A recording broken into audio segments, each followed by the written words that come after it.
Hello, folks, and welcome to SteakDora, the Explorers review, REL 1 and 2A. This is week 6. We're going to be looking at teams, and that means we have to look at the saddest thing in the universe. And I don't want to, but we will. Yeah. We'll get there. We'll get there, everybody. But something terrible has happened, and it's the worst thing, and I don't want to do this anymore, because that happened.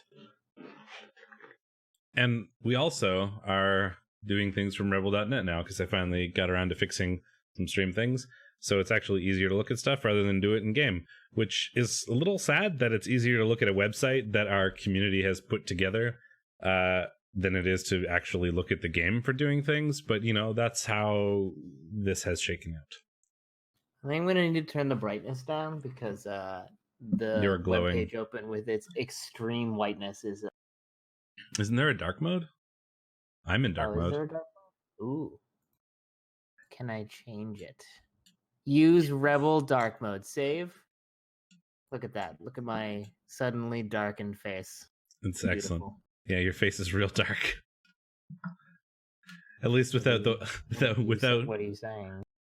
Well, I mean, with light mode on, your webcam was like, the beacons are lit. Gondor calls for aid. Yes. I love it. All right. Let's get into this, shall we? I'm gonna press the right scene my here. highly reflective Canadian skin. Yep. So this is what Division 1, Season 13, Week 6 shook out to be. Let's find the predictions somewhere such that I can remember what they were. I've got them open. We only made 4 because Div 1 is filled with jerks. That wasn't that Div 2 that we only made 4? Yes. Div 1 is still filled with jerks. That's true. I'm in Div 1. So we had Bull Canoe or Volcano. I mean, I think he's embraced the Bull Canoe meme. I've listened to the first third of the podcast that he was on, and they talk about it a bunch. I think he's totally fine with Bull Canoe. Versus Fear and Bloating, the Red Joker. What did we predict there? And, we predicted the Nurgle would win, and the Chorfs pulled it out. They did 1-0. 40 blocks, 35 blocks, 16 armor breaks versus 10 armor breaks. It looks like, you know, Claw Mighty Blow might have just done a thing. Equal possession. In fact, they have mirrored possession, which is kind of cute. They each controlled it for 1 turn in their opponent's half and 2 turns in their own. Yeah, that's a little weird.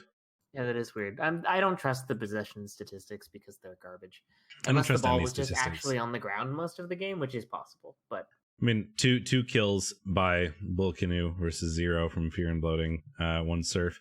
Slightly more removals, it looks like, from Bull Canoe. One thing we can't look up on here is the regens, though I guess they would show up, wouldn't they? They just would show as non-injuries on the players. Yeah, non-injuries. So 0%. Well, I mean, one of the deaths was a rotter, but big death down here. Yeah.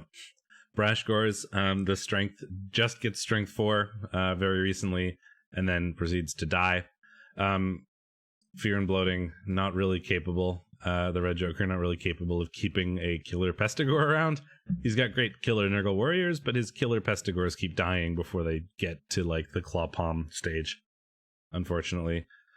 So he's in my boat, except I have the killer around and can't keep a sacker, and he has a sacker and can't keep a killer. The other injuries were just on rotters, so they don't really matter too much. We had not too bad. So it looks like they've removed 1 blocker on some sort. Fractured Leg. That's an MNG, right? There's an MNG on this blocker. We're still figuring this out, so there's going to be some growing pains. But it looks like that the Chorfs managed to stay roughly intact. They lost a Hobgoblin and 1 blocker. But yeah, just were able to get the removals they need. Yep. Not that far ahead. Not particularly. But, you know, a little. Well, the thing is, the removal, the Claw Mighty Blow strength piece is a good piece against Chorfs. That removal is pretty big. I mean, yeah, there are Nurgle warriors, but like theoretically, you can run away from Nurgle warriors with the ball. I mean, the Chorf blockers can't really, but that doesn't. Yeah, I mean, I also touchdowns. saw that Padrecito finally died, but that was more like everyone was just waiting for it to happen. Also, yes, the Coltrane is way more fun than Padrecito. Next, we had me versus Zeta. It was a tie. A lot of death this week. It was really rough. You versus Zeta. I predicted you would win, and you predicted the Chaos would win, and then you went and tied because you're an ass. Yeah, no points for anybody. I mean, I killed a Beastman with like one of the first blocks of the game, so that was kind of fun. Beastman die, whatever. It was a rookie, and not too much else happened. You removed a warrior. You removed a block guard goat. He MNG'd your Beast of Nurgle, which is very annoying. And you got an MVP on a Rotter. Good for you. Yep. My type 2 Weepin' Beaties, the Killer Pestigore, got some SPP though, so he's now 4 away from Legend, which is pretty exciting. Very close. Yeah, looks like my you first had Legend. one regen. I'm figuring this out. Yeah, I don't remember who was on regen, in maybe? Hindsight. Because we played super early. We played on like Thursday. But yeah, it looks like a fairly even game. You guys I assume you both could score, and neither removed each other sufficiently to prevent scores or to, score twice in a drive. Pretty much. I mean, I like the 2 expulsions on both sides. I don't remember that happening, so I don't know if that's true, but it says 2. You guys just tried to foul and failed, so... Yeah, there's a lot of sort of failing at each other in this game. Yep, and then we have this game had already been played, I think. Or no, you moved stuff around, right? You predicted in a weird order. I did not. I copy pasted from what you wrote down. Yes, but you predicted in a weird order, so I wrote it down in a weird order. Oh, I see. Yes. High Elf versus Necro. I predicted the Necro, and you predicted the High Elf. Yes, so a point for me because Not for Science is 100% reliable. Always on time. 1-0, which is kind of a weird score line for 2 teams that have like such the ability to score with like high movement, good agi and stuff. Yep. 1-0. Travel Scrabble rather almost double blocking the elves, but the elves getting almost as many armor breaks as the Necro. I mean, yeah. Human Blitzer going on. One-turners are bullshit. The Human Blitzer didn't do any of the Kaz, though. It came from the Rookie Blitzer and the Strength Catcher. Yeah. That's fair. I do like that the thrower made 4 passes. Yeah, and scored and then once. Got the MVP anyway. So, like, it all feels like wasted effort. Like, got 4 SPP that he needed to level. And then got MVP. Proceeded to get the MVP anyway, which is exactly what happened to me in my match. I got MVP on the loner skeleton I was given in the clan match I just played, which is very sad. Lord Nathaniel Marr got the MVP, or is MNG'd rather, I should say. So it's a rough one for next game. And the kick lineman got strength busted, so he's dead. Yep. Well, I mean, you say that. It's not for science. He might keep a strength busted kick lineman around just because. Yeah. Who knows, indeed. I mean, I agree with Travel Scrabble. 1-turners are bullshit. That is the only thing that went wrong in that clan game, really. I mean, a lot of things went right for me, or wrong for you. All right. Frankly. And then we have... What was next? All Stars of Chaos versus Grungy Desserts. Nurgle versus Chaos. We predicted the Nurgle would win, and it was a tie. Not a lot of points to be had so far. Nope. More blocks for the All Stars of Chaos, but more armor breaks for Grungy Desserts, which is unsurprising. There's a bit more claw, and by a bit more, I mean 2 more. Or no, 1 more. They both caused 4 casualties apiece. Grungy Desserts sustained 6 casualties. That's a lot. Yes. 1, 2, so 3 Rotters gone and an MG. So they'd regened 2 of them. It looked Rotters mostly taking the hits there. So half the Cavs were on Rotters and half the Cavs were on positionals, and only 1 of the positional stuck. So not too bad. 2 of the positional, 2 of the warriors went out for the chaos. One of them being guard is a pretty big deal. But the other one being a rookie is less of a big deal. But just like losing strength going up against another strength team is kind of rough. Yep, so they beat the shit out of each other, but not enough to win. For either of them to win, I should say. So exactly the same as your game. Yellow led Brownian regen from death. Nice. Oh, that's nice. Yeah. It would be sad to lose your legend carrier to death, but he got better. He's quite a good boy. Yeah, so I imagine it was some combination of beating the crap out of each other on either their offensive or defensive drive, but not being able to stop the opponent from scoring or whatever. And there is a new legend. A legend now. What do you get? Guard? No, that's not new. We'll find out when we look at the teams. Either stand firm or piling on to your taste, probably. Piling on is really good because Claw Mighty Blow piling on is really good. Guard. Well, he's a Nurgle warrior. I'd probably take stand firm. Claw Mighty Blow piling on. This is like the classic Nurgle chaos argument that happens. Is like, do you get piling on or stand firm? As like this legend skill basically. It causes like so much banter on the Chaos Discord. It's a little easier to justify piling on Chaos Warriors. I like it fine on Chaos Warriors. Claw Mighty Blow piling on is really good, and if you just remove the opponent's team, they can't win. But you can recover a little bit with Chaos Warriors because you still have 2 movement after you piling on. But with like the 1 movement makes such a difference for that. I think I'd rather have stand firm because people are gonna like it. Just makes it block stand firm foul appearance is surprisingly difficult to push out of the way sometimes. And if they fail, you just Claw Mighty Blow them back in the face. And it also keeps the guard in annoying places. Like I like stand firm better on Nurgle Warriors, but on Chaos Warriors, I can certainly see there being an argument. Yep, and then we have Motley versus Ramazet. We predicted that Ramazet would win this, the High Elves, and he did not. Lost 2-1. Remember when we were doing this, we were like, man, that Witch Elf goes on a tear, though. This could be a problem. And she got 4 cows. And 2 of them were dead. She killed a block lineman and a wrestle catcher. That is like quite literally, what we said. Like if this Witch Elf goes crazy, then the Dark Elves will probably win. Witch Elf with 4 casualties and 11 SPP. So... And inspired a pretty significant discussion earlier today because I made a comment about High Elves being better than Dark Elves at high TVs. There was much. I know I didn't read it, but I imagine like Dark Elves are going to be like the blodge guard sidestep, like just annoying solid pieces.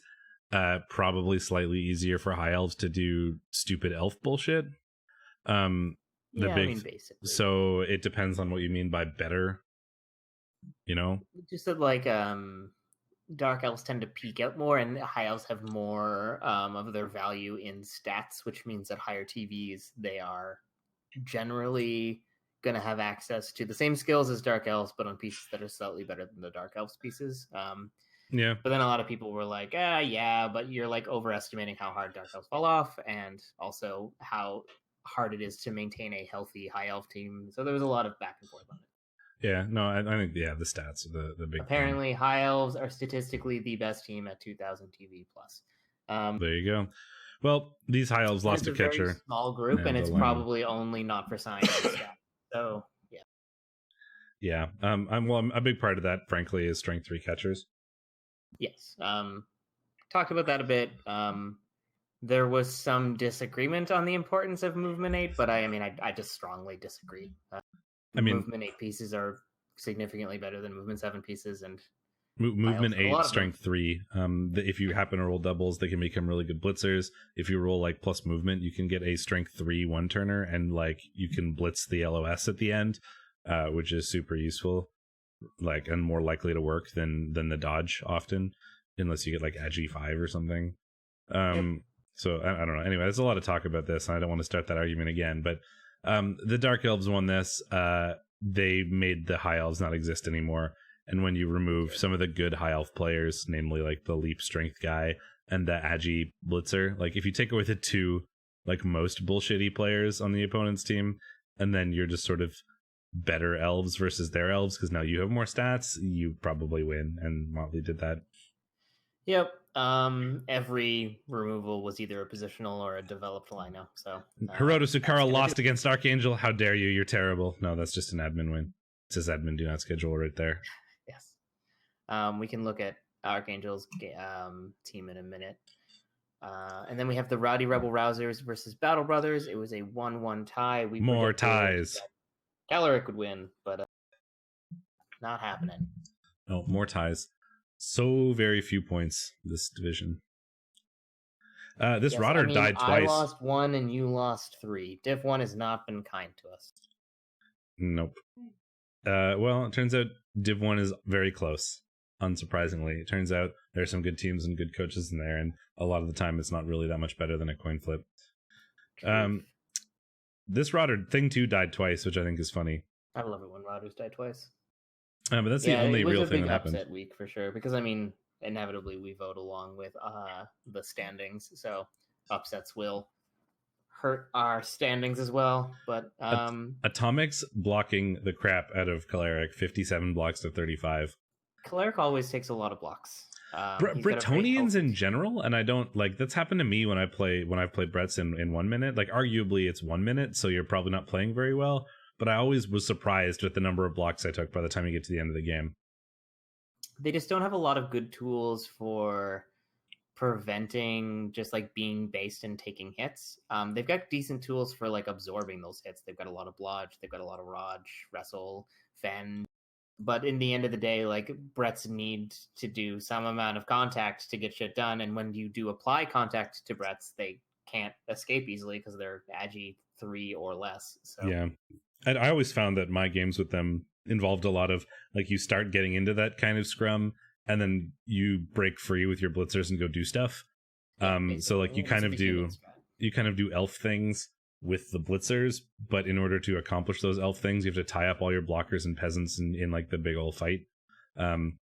So you get all these this punch instead of just being able to run through and do elf nonsense because you don't have the agility. It looks like something was appoed because I only see 4 Kaz on here, so Keller probably lucky that he saved something. The blocker got badly hurt. The blocker got a smashed knee, and a peasant got badly hurt, and a peasant got dead. Yeah, that's 4, not 5. I thought you said 4. Oh yeah, there are 5. I said there were 4, and that there were 5. Anyway, I mean, this is how I would kind of expect this match to go if the Agi nonsense doesn't pay off, because once the Nurgle start hitting you, once you start going down in numbers, it becomes really hard as the Bretts, for sure. Yeah, you're gonna like Fend saves you a bit, Wrestle saves you a bit, but you will get punched and they will die eventually. And yeah, we end up 1-1. So Cleric not managing to steal the extra touchdown. We did get 1 completed pass to the Agi player who then scored. And the touchdown coming from Ornan, the ball carrier on the Rowdy Rebel Rousers. So no surprises there. We would have. This game becomes a win for Atomics if he gets more injuries, and it becomes a win for Cleric if he is able to like sneak away and do another elf thing with his blitzers to get 2 touchdowns instead of 1. So after those, we can look at. I'm gonna have to like zoom all the way out to look at the leaderboard. So here's the leaderboard, and by zoom out I mean go back. Here's the leaderboard. We've got 6-0-0, not for science. Yeah, taken down Div 1 so far. Man, that could have been 5-0-1. Frankly, if I had remembered that Fend was a skill that existed, I probably would have beaten that team. As well. That's what I get for playing it as the first team coming back and also being me, because I'm super fucking derpy, frankly. Stouticus in second with 4-1-1, and then Travel Scrabble in third with only 1 point behind with 4-0-2, and 1 point behind that. It's a commanding lead for not for science. I mean, 5 points. He's a full win, more than a full win, I should say, ahead of everyone else. So, pretty commanding lead. Not to say that it's secured by any measure, but it's pretty likely at this point that he remains in playoff contention, certainly. But like 24-27 is usually the playoff cutoff for Div 1, I think. So, I mean, if he lost every game from here on out, maybe, but somehow I don't think that's going to happen. Yeah, that seems unlikely. Everyone else is close. 13, 12, 11, 10, 10, 9, 8. There's a lot of close matches. A lot of people just hanging right outside of it.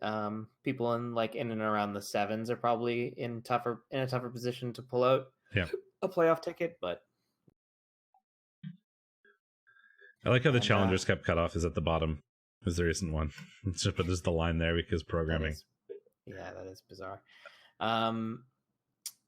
We're going to have to go in client, though, to look at the new edition. So I think everyone knows because there was a ping about it. But for those who perhaps don't, Horny Cricket has agreed to step in for Tessa, so there will be no buys in Div 1 and the return of a 2-time REBBL champion to play out the rest of the season with his famous old Necro team, which we will look at some point.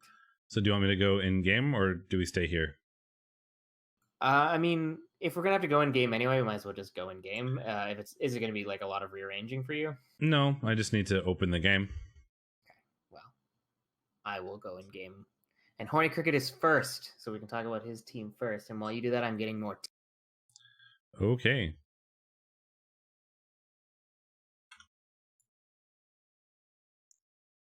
Let's open up the game. I wasn't expecting to do this, so it's not like already open in the background, but that's fine.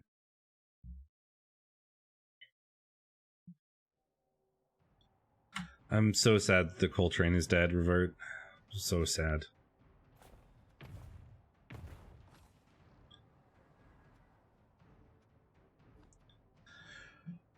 Yeah, we might as well start with Horny Cricket. He's brought back the Necronomics. I'm a little sad that I don't get to play him. I've never played him. And I think it would be fun to see firsthand the reputation, you know? Sad wooing intensifies. Ooh. Yeah, but it's a pretty good... This is a former Super Bowl championship team.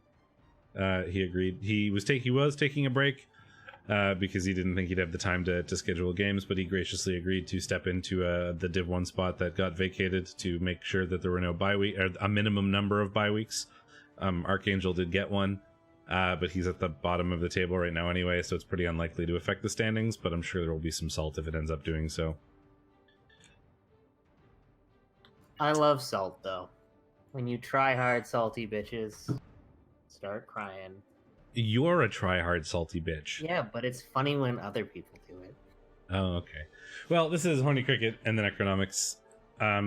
Hate My Hair is a legend that we have all seen and loved before. Mighty Blow piling on Tackle Jump Up Pro. He is the quintessential killer werewolf. He does have a niggle, so the piling on can be scary if you have somebody with a bunch of dirty players, but he'll do work until then.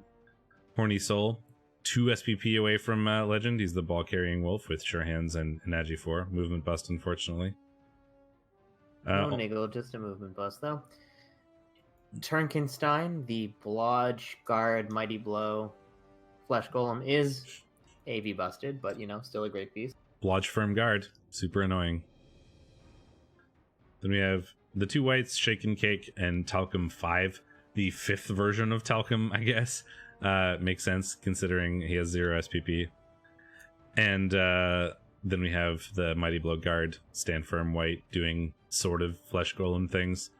Yes, sort of Flesh Golem things indeed. Like Grandpappy Z, the Strength Up, Wrestle, Tackle, Sidestep Ghoul.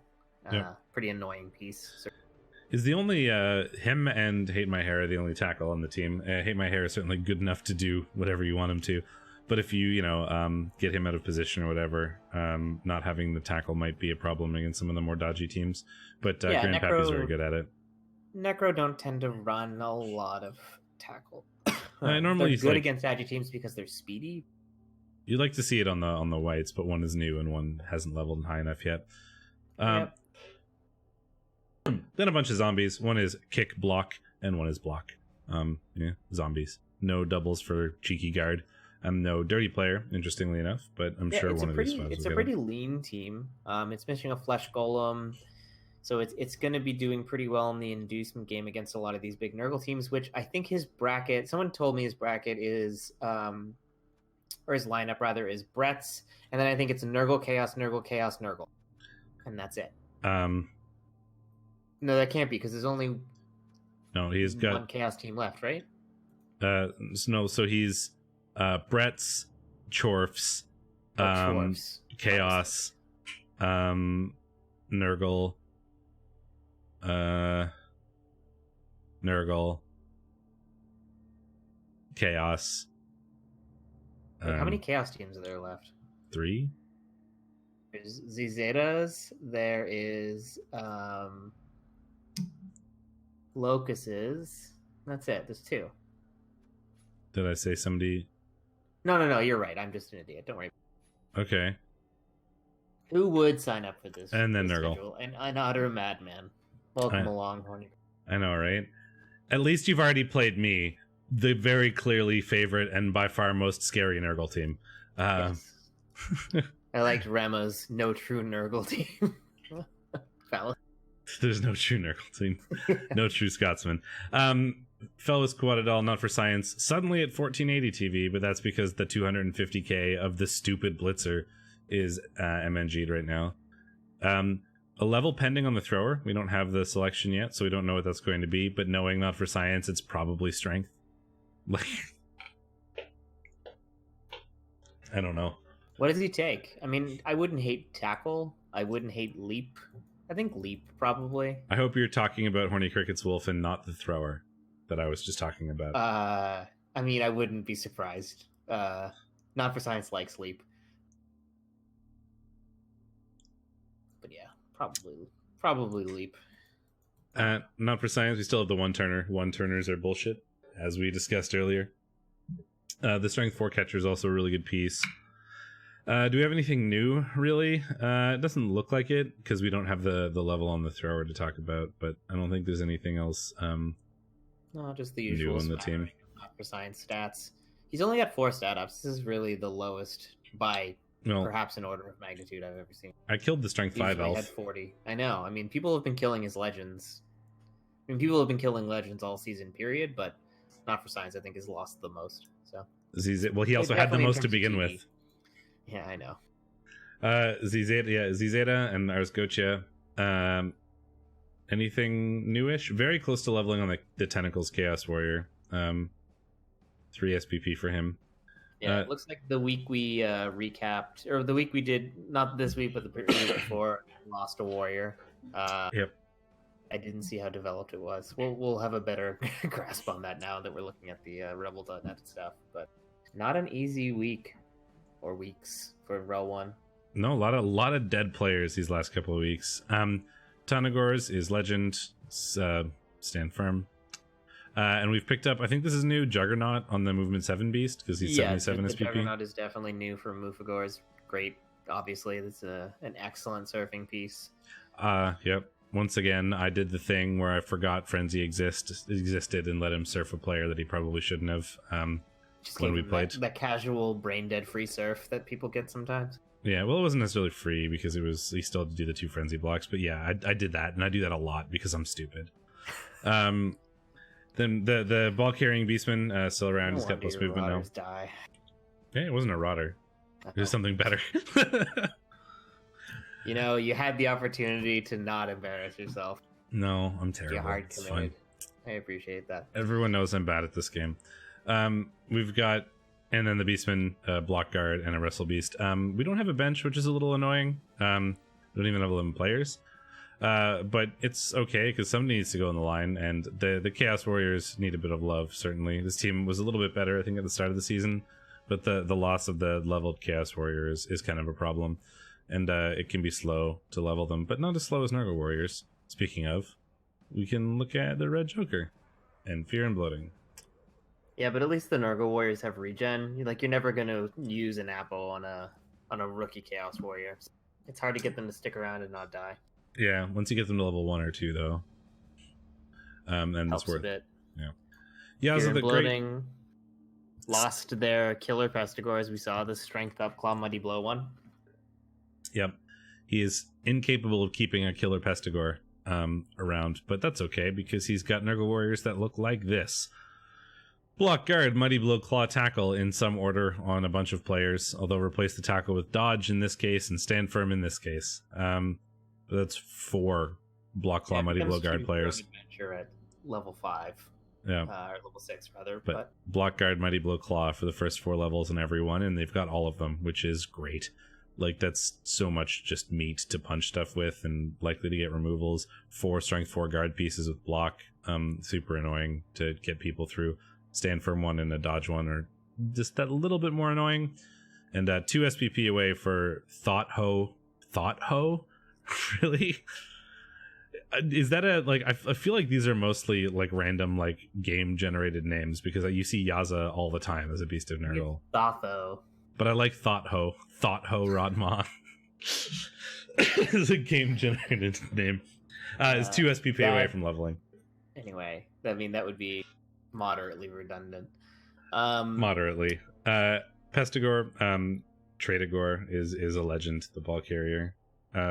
He's also got tackle, which is weird, but I think we've talked about that before. Yeah, he's like he acts as a bit of a safety in case Gishmalgors is busy, because of course Gishmalgors is an excellent safety and an excellent sacker. And then 2 dirty players, big old bench, only 3 Pestigores. Montagors holding up. Yeah. And then a bunch of otters. Good team. I mean, great team. It's better than this one. Not a good team. Well, my Beast of Nurgle is MNG'd, so that's not nice. But hey, we finally have like a good Nurgle warrior because he got strength. He's busted and niggled. No, he's just AV busted. The one that was the one that was agi busted, armor busted, and double niggled got fired. You finally fired it? Oh, I fired him at the end of the OSI, so I haven't had him all season. Oh, really? Yeah. Did I just forget about that? He's been fired for a while. I just assumed your team was carrying around extra garbage. No, Natto Kidney Disease 3 replaced Natto Kidney Disease 2, and in his the game 2 weeks ago, so the new things on this team are the Mighty Blow on him. He's not a rookie anymore. I took Mighty Blow, I wanted to accelerate the leveling, get caught up, basically. No, that's not new. The other thing that is new is the Wrestle on the rookie Pestigore. Ben, you're about to have a legend. I know, he's 4 SPP away from legend, and I've never had one before. Juggernaut, unless he rolls like strength. Or if he gets doubles, then jump up. But also fair. Those are the only 3 options, really. It's going to be Juggernaut, jump up, or strength. Like one of those 3 rolls. It pleases me that Travel Scrabble, the like kind of king Necro of Div 1 now, and for the last couple of seasons, has a mirrored color scheme to Horny Cricket and the exact same logo. If you go up to the main... Oh, yeah. That's funny. That's really funny. Yeah. It's an homage. This would be a good Nurgle team in like Div 2 or Div 3. It's not so great for Div 1 as we've seen all the other Nurgle teams. But I've got like the building blocks of a team, and this there's 2 really good Pestigores, and then that's pretty much it. If any one of those ever dies, this team is in rough shape because everyone else is kind of is too small to do things. Mm-hmm. Travel Scrabble. Yep, he told me in chat the other day, or today, someday, I don't know. He's not going to buy the new Flesh Golem.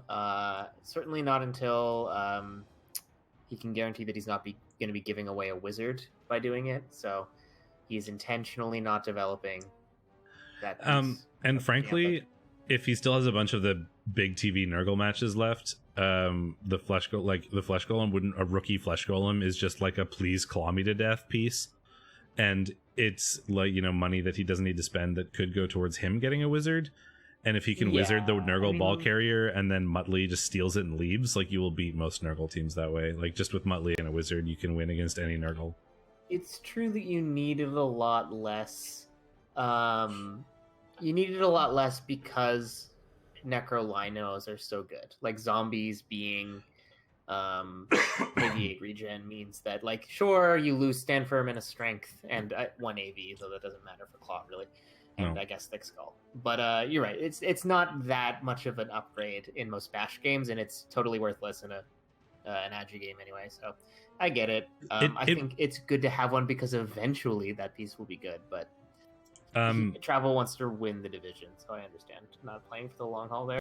Well, yeah, it's about your later matches, right? If your Bash matches were more like the lower strength, but like probably high guard Bash matchups, like dwarves or chorfs or humans or something like orcs, maybe. But since they're mostly Nurgle and Chaos, where they have strength 4 Claw Mighty Blow pieces, they really do not care if you have a Stand Firm guard Flesh Golem. They'll just kill it. Right? So it's all about the later this div specifically. If this was like a CCL team or something, you'd probably buy a new Flesh Golem. But since it's this team specifically, we do this. Yeah. Is there anything that's changed besides that talking about? I mean, Muttley's incredible. We've seen that before. Wesley Pipes is the same, but 4 SPP away from leveling. Muttley Jr. also incredible. The Blitzer version. I don't think there's anything new. This guard on the zombie might be new, which is a big deal. Picking up the occasional zombie double is excellent, nice. And if you can get them to get block, even better.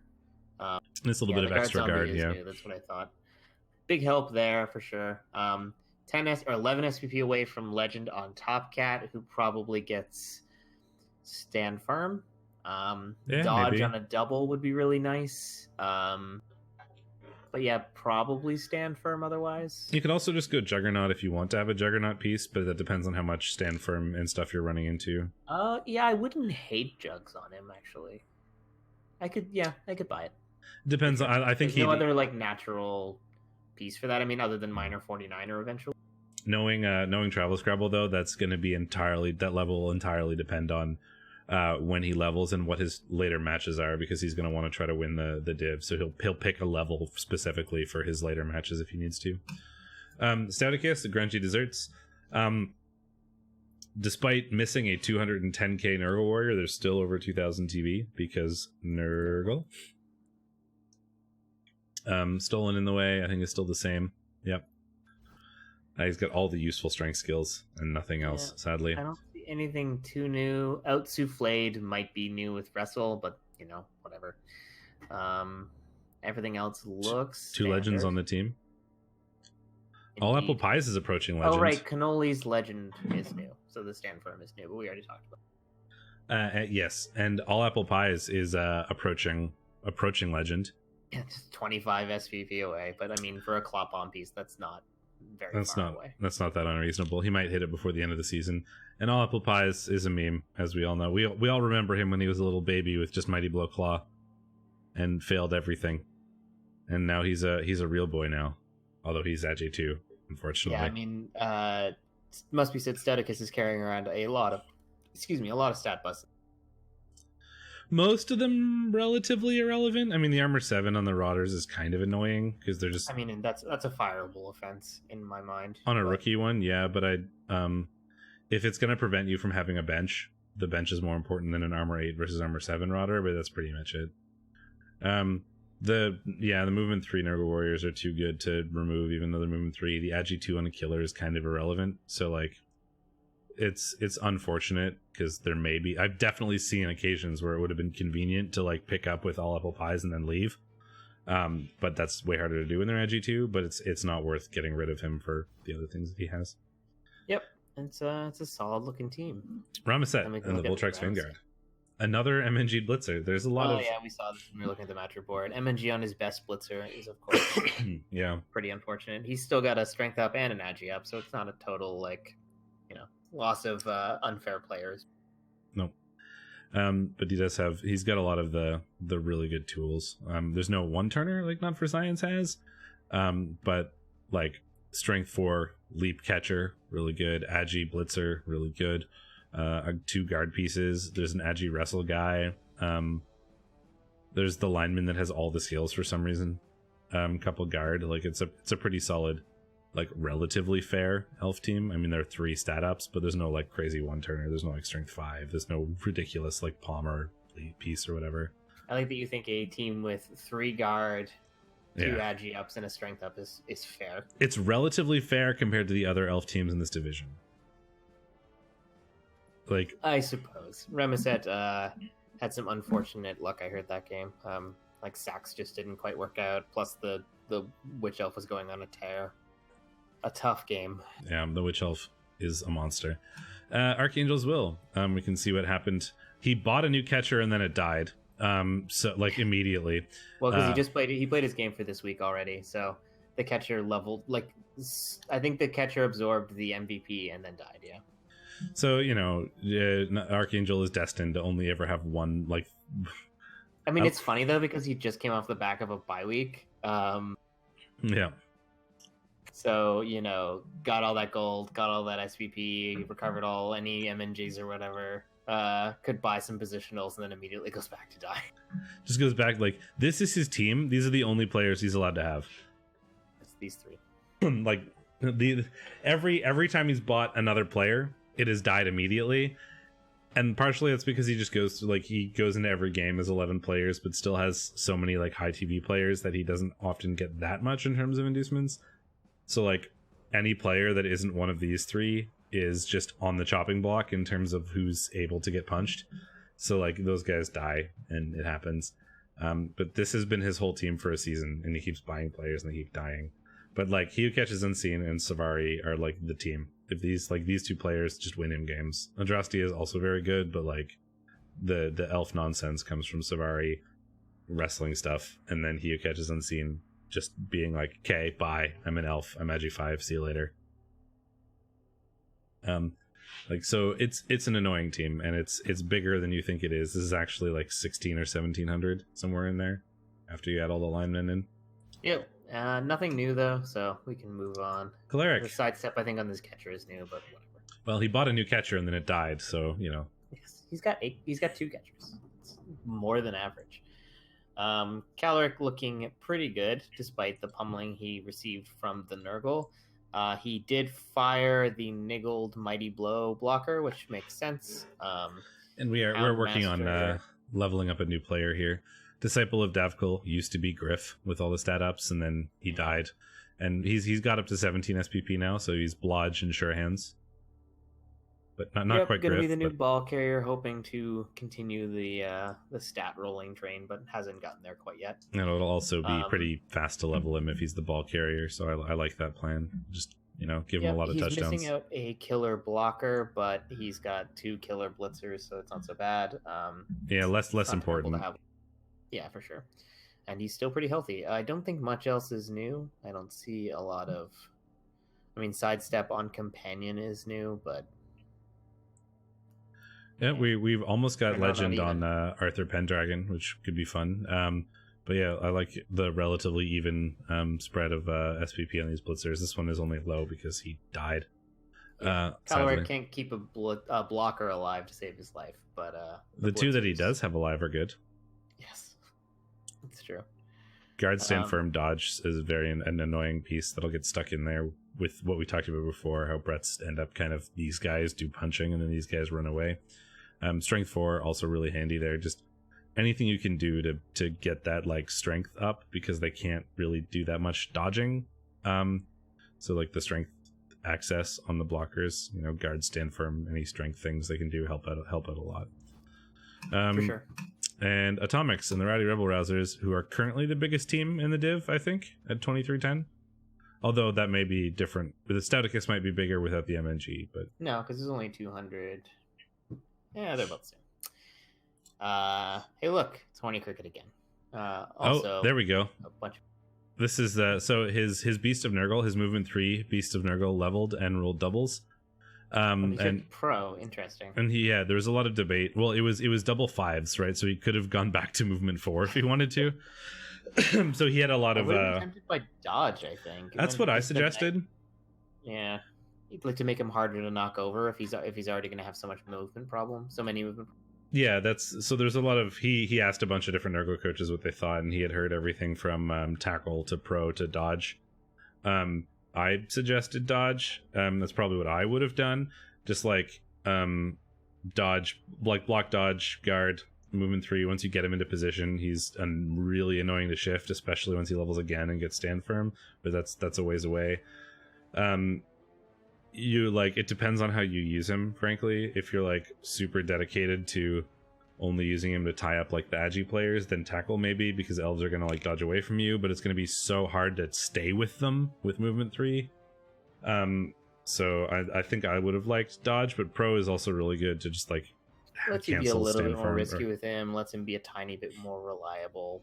Yeah, you can cancel some really stupids if you get lucky. Or like you can potentially reroll some blocks or whatever. Loners if you do need him to do something and he fails, like you need a GFI or whatever. Like yep. Because you can try to use the reroll and then use you can use pro on loner, which is of course only a 25% chance to work, but it's something.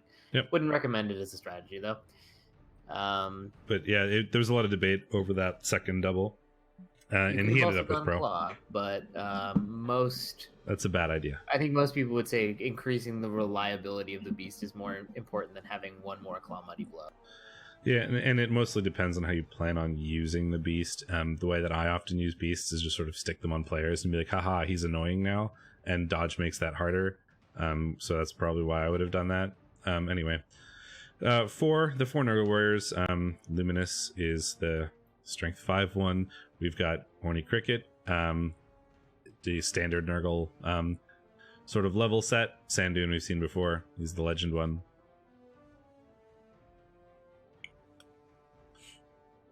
He means the whole sequence. Yeah, you have to roll pro and loner again. So if you wanted to succeed the whole sequence, it would be 2 4+. Not the pro part. The whole sequence of like loner, pro, loner. The end result is. Do you not have to roll the pro 50-50? If I just misunderstood that?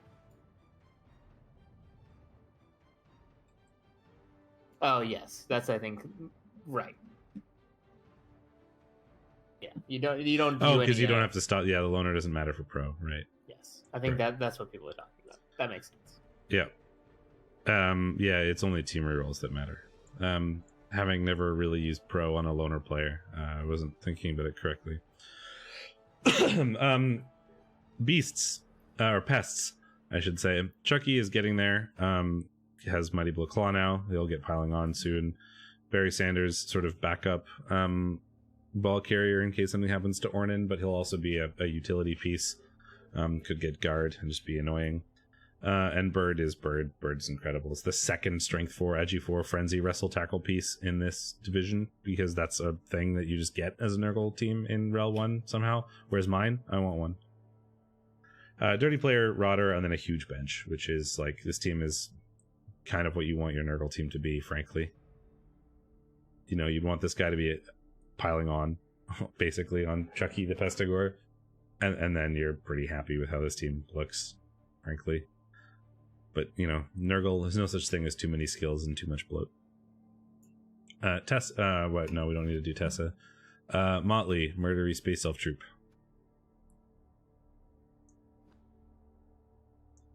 Yeah, the clarification, well, I mean, yeah, that's how that would work if you did try to use a team reroll first and then loner failed, but you don't, if you would never do that, right? You would just sure, pro yeah, first. no, that would make it more like, if it was like an essential action, because it's more likely to succeed that than it is to succeed a straight pro.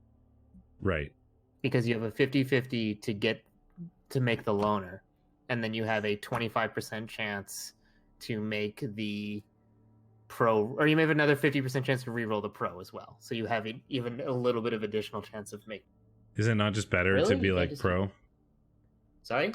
Is it not better to just like, I failed this GFI, I will try to pro it, rather than... So you have a 50-50, and then if you try to use a team reroll, though someone's telling me I'm wrong, but the way I always understood this worked is you can use a team reroll, and if you fail the loner, so you already have a 50% chance of getting the team reroll. You can then use pro on the loner roll, and then you have a 20, so you do the pro, which is a 50-50, and then you try the loner again, which is another 50-50, so you have a 25% chance again to get to use it. No? I think there's a miscommunication between chat so I think and you. someone a long time ago told me you can use pro on loner, and I guess they might just be totally wrong. I'm gonna offer no opinion because I don't know what you're talking about. Yeah, this is something like I had in my head from a very long time ago, and it's never come up because it's a stupid scenario. But so Chuck is agreeing with me. I think, I don't know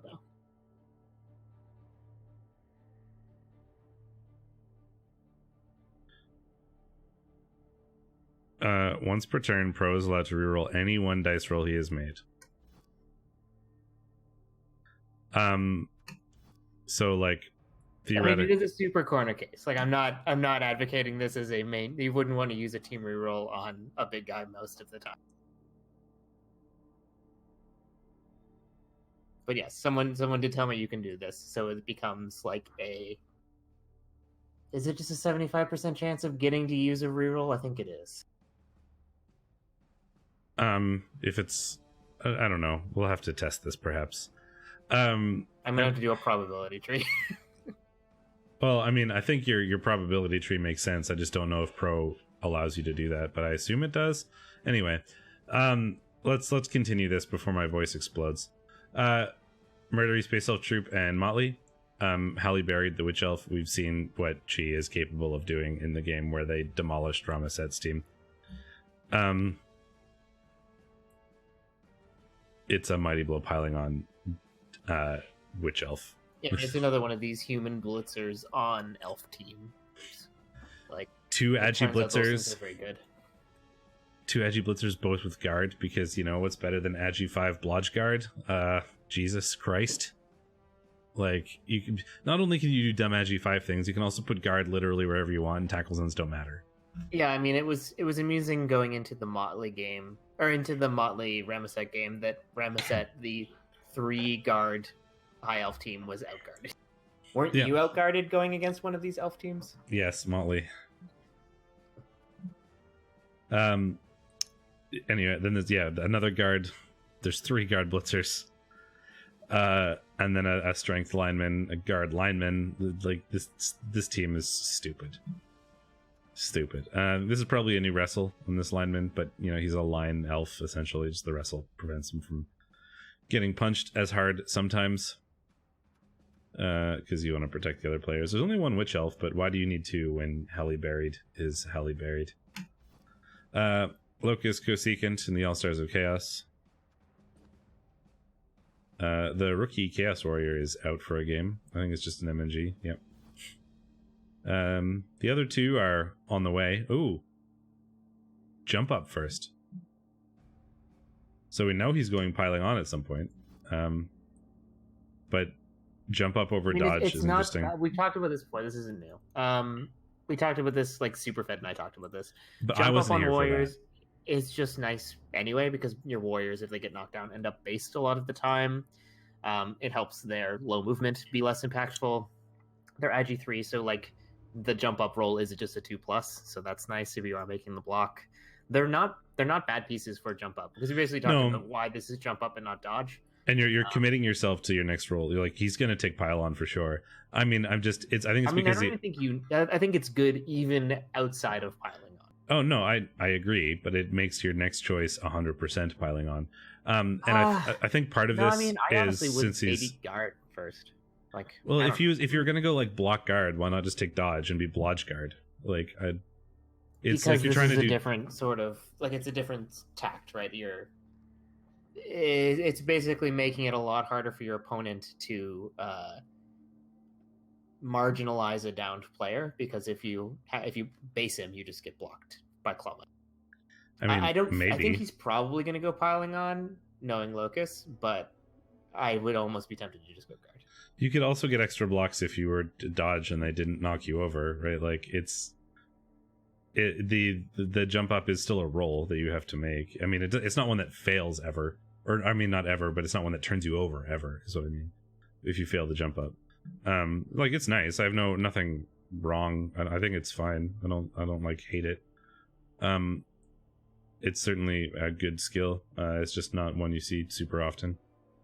But you take piling on like 100% as the level there. There's nothing you take other than piling on unless you roll like plus strength. Then a guard block 1 and a guard mighty blow tackle claw 1.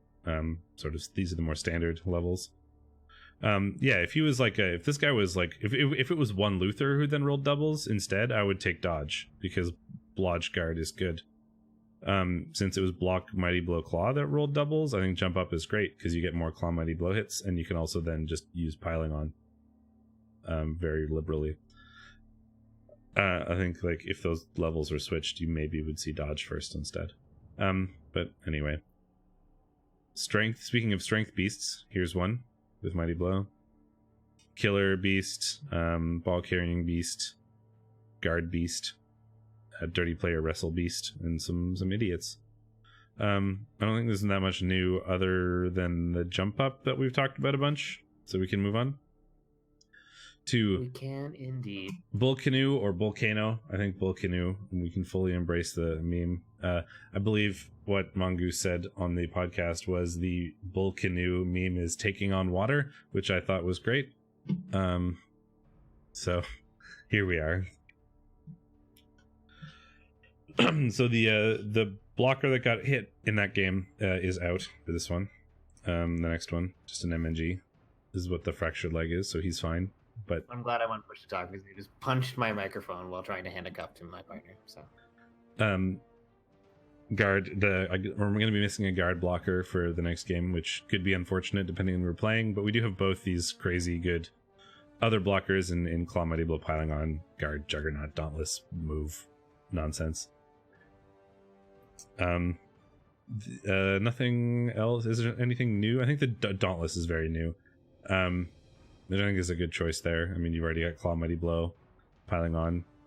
Could also go Pro, maybe, just to maybe try to grade reroll a little bit more for free when you get those like double pushes or whatever. If you're playing Atomics next, missing the guard stand firm is certainly very annoying.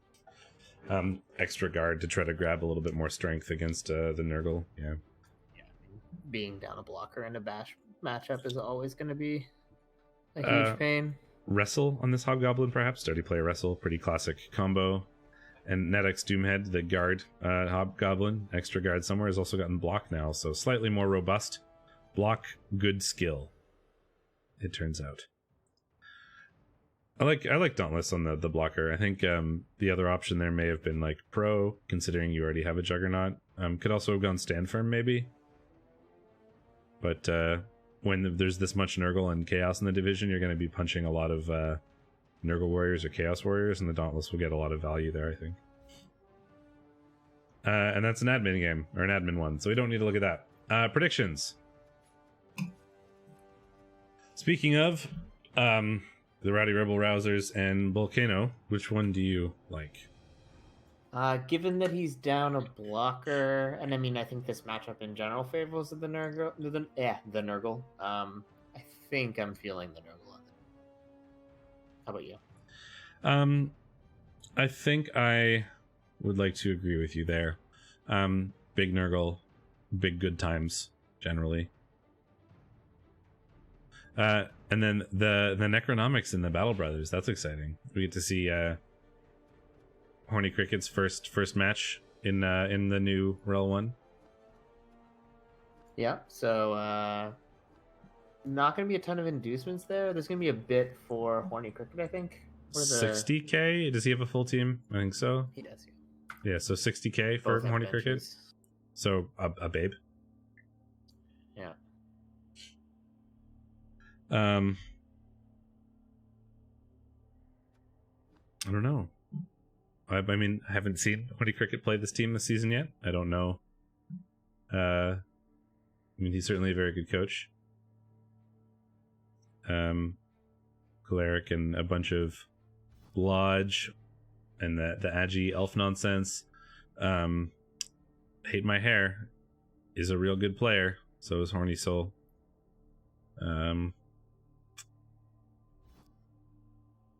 Let's. I just checked it in game, and you can't pro a loner.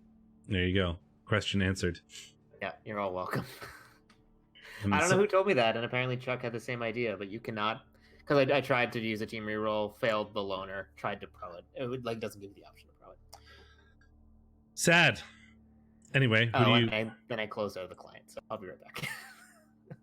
Okay, well, Horny Cricket or Choleric. It works in tabletop. I guess you can't do it in. It must have been someone like Tobin from that, but you can't do it in Blood Bowl too. One of those inconsistencies between tabletop rules and cyanide that's rules. Probably the only one. There's definitely nothing else going on there. No inconsistencies whatsoever. I need you to predict a team. I'm out of the client. In the Horny Cricket versus Caloric.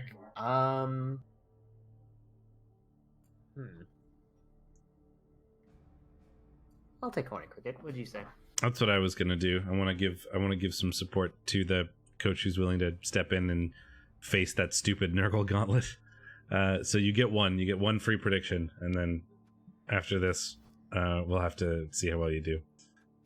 And we have Archangel's Will and Murdery Space Elf Troop already played. All Stars of Chaos and the Voltrex Vanguard. So this is Locus's Chaos and Ramaset's High Elves. How much tackle does Locust have? 2. I like the high elves. Yeah, I mean, they can suffer from Claw Mighty Blow, and there are 2 Claw Mighty Blow tackle pieces. One of them has piling on even. But, wait, 1, 2, 3, 4, 5, 6, 7, 8, 9, 10. Ah, never mind. I was going to say we are solidly in wizard territory, but no, he's missing alignment, so he's going to be at 1670 versus the 1720. So 50k. He can get a Babe, which certainly will help. But there's a lot of blodge. There's an Agi 5. There's some speed. There's the strength 4.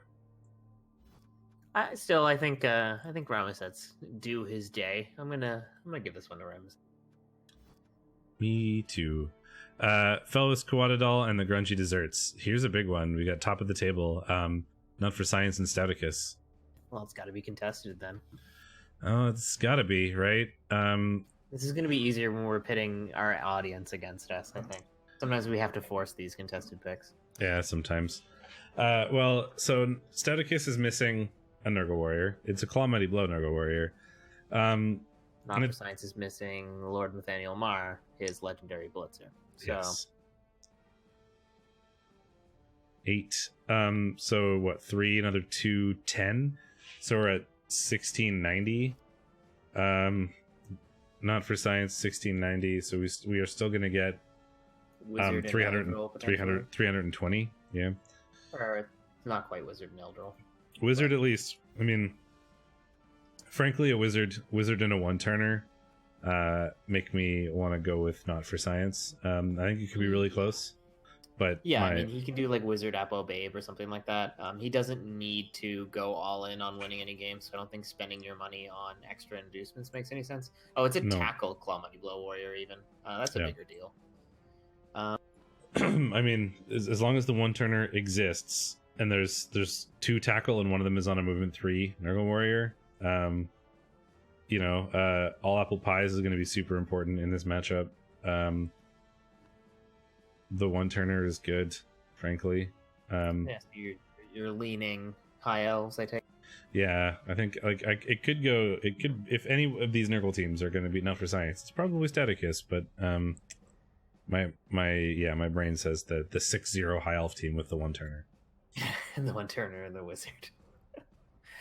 I agree with you, but I feel like I have to back Stauticus now. Stauticus, okay. Do you think you can win? Do you think you? Probably. He's probably playing right now. He's probably already losing. Probably. Then we have Ars Gotia and... He's not even in the chat anymore. Damn it. Ars Gotia and Scooby in the gang. So we've got Zeta and Travel Scrabble. 1790 Chaos versus 1880 Necro. Probably the Necro.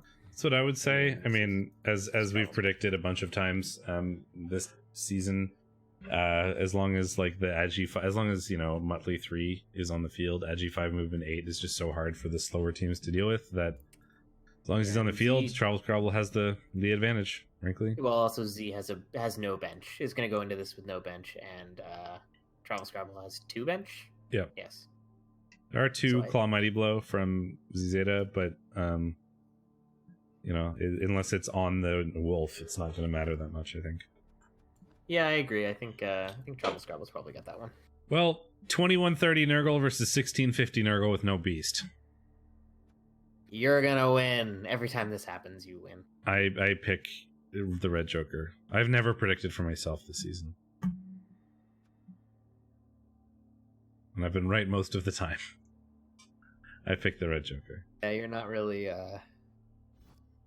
keeping up this season. No, well, the last season I started with a better team and got off to sort of an early lead, and then slowly lost players and kind of fell off a bit. And this season I started with a bad team, so it was the start of the season hasn't gone super well. So are we doing? I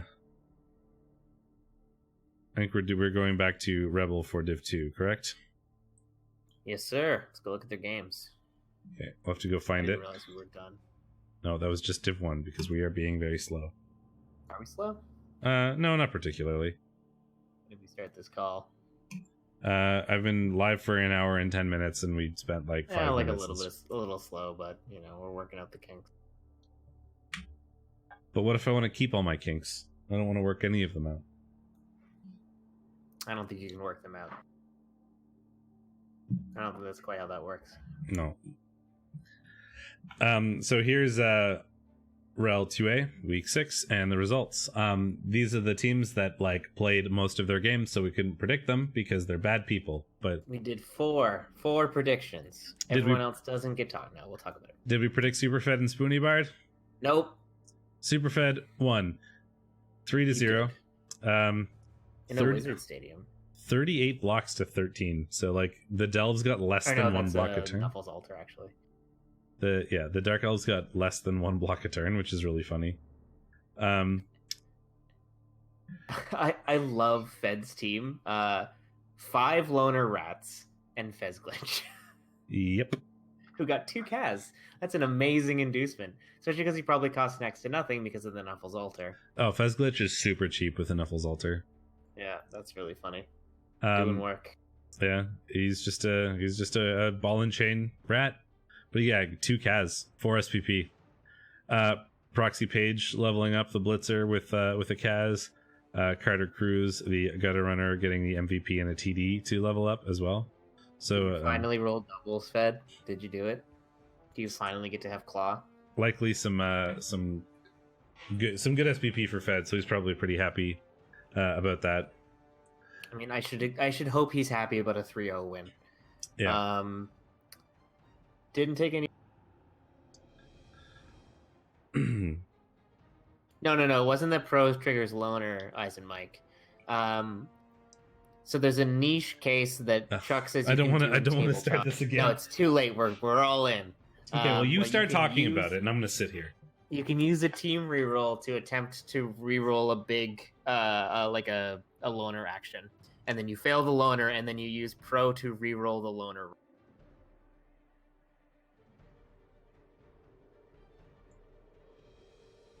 Okay, because you can't do it in client. I was told you could do it in client, and they lied to me. I've tried it out, and it will not let you do it. Cool. Thanks, Eyes and Mike. You can go back in your cave now. Hello, it's good to see you. So the Dark Elves, they took a battle. My people need me.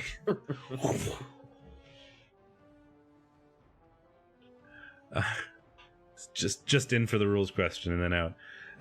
Okay, so the runner was one of the players that got badly hurt, and he's got leader. God damn it!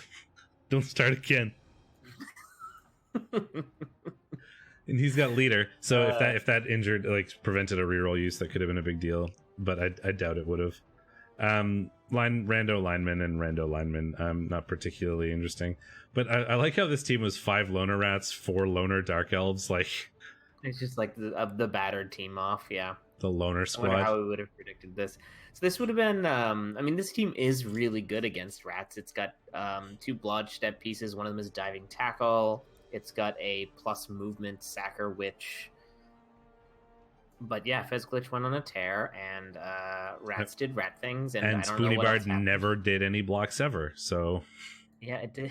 It didn't look good. The rats were in control of this entire game. Yeah, rough all around. Fiction and Big Chuck, Brick and Mortary and Clicheos. Did we predict this one? I don't know. That's what your job is. Wow. We did not. Skip? Never skipping. Let's go watch Ben. 3 hours stream. 49 blocks, 37 blocks. So the Orcs punching the Chaos a bit more. 7. The Orcs also getting 5 Kaz to the Chaos's 1. So This is people, I think, often look at this matchup and they go, wow, Orcs are fucked because Claw exists. But having played this matchup a lot as Chaos, what happens is you do your LOS blocks and you don't get any breaks because Claw's a lie. And then all of the Black Orcs slam into your pretty boys and you cry because they outstrength you and outguard you. And usually outmighty blow you. It's like it turns out like guard spam is really good. Unless your killers immediately get removed. All right, let's look at the damage Chuck sustained. MVP on the strength busted Agi up goat. Nice. That's a blow. Badly hurt are fine. That's, it sucks, but at least he's relatively rookie. That would have been nice to like start building a cool ball carrier with Agi or a cool sacker or whatever, but without strength, he's just not worth keeping, I don't think. And then Dead Meat is niggled, I think. Yeah, that's terrible. Strength guard. What a game. Yeah. Oof. That's an oof from me. But yeah, that's I'm guessing the Apo went on Rattle Your Cage, making a strength bust into a strength bust or something like that. We didn't watch because it had expired. No, he's just making fun because I see. I declared how it went. Power Apo the killer. That was bold. Yeah, I understand it. I've power Apo'd myself, and been bitten for it, but yeah, bold. I'm more of a submissive Apo. Now you're a power bottom. Come on. The block guard strength 4, like the guard spam like line of flesh can be really difficult to get by sometimes as like even as a killy team.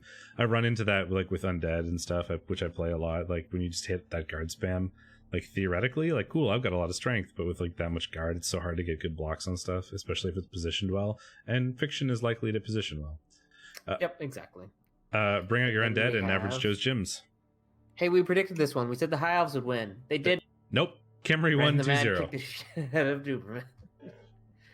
53 blocks to 18, resulting in just a bunch of KOs, actually. Not a lot of KAs. But, if there are 4 KOs off, that's like a player advantage for the Khemri is going to be pretty good because you can just like leverage that. Like we were talking about how the Tomb Guardians had like no levels, so like very little guard or block or anything like that would make them kind of marginalized potentially. But if you 2 huge interceptions, rolling 6s does help sometimes. If you also remove your opponent's players, you can leverage the Tomb Guardians very strongly because they just won't have enough players to get blocks. I know, right? I'm excited to see that happen. You also leveled 2 skeletons, which is very on brand. 2 leveled skeletons because you have no unleveled skeletons. This is the stupidest team. The Tomb Guardian got one of the intercepts, which is great, and the skeleton that scored a TD also got. It's also worth noting the Tomb Guardian scored a touchdown because he stole the ball and then scored with it, and in both cases the intercepts resulted in touchdowns. Okay, so was this game entirely just I rolled a 6 and then walked to the other team's end zone? Like, kind of what it was. But man, that's. To be fair, I super expect that on Khemri. Like, one of the hardest things to do is get the ball in your hands. And if you just caught it for free on a Tomb Guardian, you would be insane to not try really hard to score with that Tomb Guardian because he already has the ball, which is the hardest part of it. The Elves had no script ball. This is the team that barely exists. So we expected it to win on the back of just being an Elf team versus Khemri. But it turns out when your Khemri throw 6s for intercepts, the game suddenly gets real hard. Yeah, there's just no way for this High Elf team to reliably sack a Tomb Guardian. Well, exactly, Rand. Yeah, as soon as the hard part is getting the ball on the Tomb Guardian. Once you have it on the Tomb Guardian, you do whatever you need to score on him. What game this is. I love it. All right, cool. We lose points there, but 53 blocks made by the Khemri as well. Meanest Greenest Boys versus Thick, Rich, and Creamy. Did we predict this one? We did. We predicted the Orcs. Versus Necro. We predicted the Orcs would win, and it was a tie. I think this was a tough game. Ooh, big MNGs on the Orcs, being down a blocker and sacrificial green boy. Leveled Tenacious Boy 3 and Challenge Green Boy Esquire, who I know for a fact rolled Agi, I'm pretty sure. Really? I know I just said I know for a fact rolled Agi, but I know for a fact rolled Agi pretty sure. Yeah, I know. I make great sense. I'm pretty sure I know for a fact that... I know it was a stat. I seem to remember it being Agi and him being like, I'm taking it because who needs positionals? Or who needs non-positionals for the line? Why? Like... because he's making the stupidest team ever and it's going to die one day, but for now it's hilarious. That's fair. I mean, if you want to just... If your goal is to win... like as efficiently as possible, Agi is not a good choice there. It is just going to be bloat. But if your goal is fun, then I totally 100% agree with you, because that is you fun. had a Claw Mighty Blow Rotter at some point. No, he was never Mighty Blow. He was just Claw Block. But he didn't work, man. Why was he Claw? Well, he was Block Claw. He was Block first. I hate you. Well, he got Claw because he leveled, and then I was going to play against Dwarves, and I was like, cool, I'll just take Claw, and then I'll fire him afterwards. I don't really want a level 2 Rotter. The Claw will help for now, and I want the bench. I don't want to fire him to not have the bench. And then he removed like 4 Dwarves by himself in the next game, and I was like, well, you're a meme now, so you have to stay. And that's Glob Lostronado or whatever. He was some Pokemon from somebody. I don't remember where. Anyway, El Padrecito is dead. If you scroll down a little bit, you will see that. Yeah, he's gone. Poor El Padrecito. 3 Kaz, so he took some people out with him, but he took all of these people out with him. But he's dead. For sure. Was it a foul? We should be able to tell. No, it looks like it was a block. Yeah. The M&G is going to be rough for the next game, but we did get a couple levels. 1-1 tie. I mean, they probably both just scored on their own drive. If those injuries came in the second drive rather than the first drive, they both KO'd the shit out of each other, and then Jimmy Burrito got 14 breaks into 10 removals. Or 8 removals, I should say.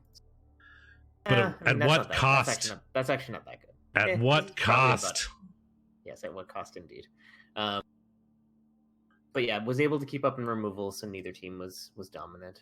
And the thing that I'm going to hate Spoopy Mulder forever for is this. Oh, it was Helmet, I think, too. It was the chainsaw what did it. It was the chainsaw what did it.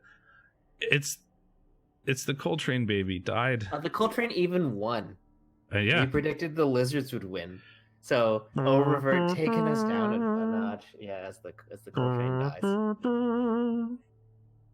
Yeah, I'm so sad. This is the best player in the universe, and he's dead. Moment of silence for Coltrane, please. Yeah, I mean, kind of a moment of silence for Oververt's team. I know for a fact he's re-rolling now, but also I asked for a moment of silence, and you started talking, you disrespectful fuck. Yeah, it's unfortunate. He did win, but the Coltrane is dead. The Coltrane will always be with us in our hearts. Yeah, we hired Helmet. Helmet. Just Moana. The Coltrane is just the dead ghost grandma. Helmet is what did it. The chainsaw cutting down the Coltrane in his prime. Is the Coltrane the rider, the lawnmower, or both? Both. Is it like a tag team effort? Are they like a power couple? The dwarf is just fused with the Death Roller. They're one entity now.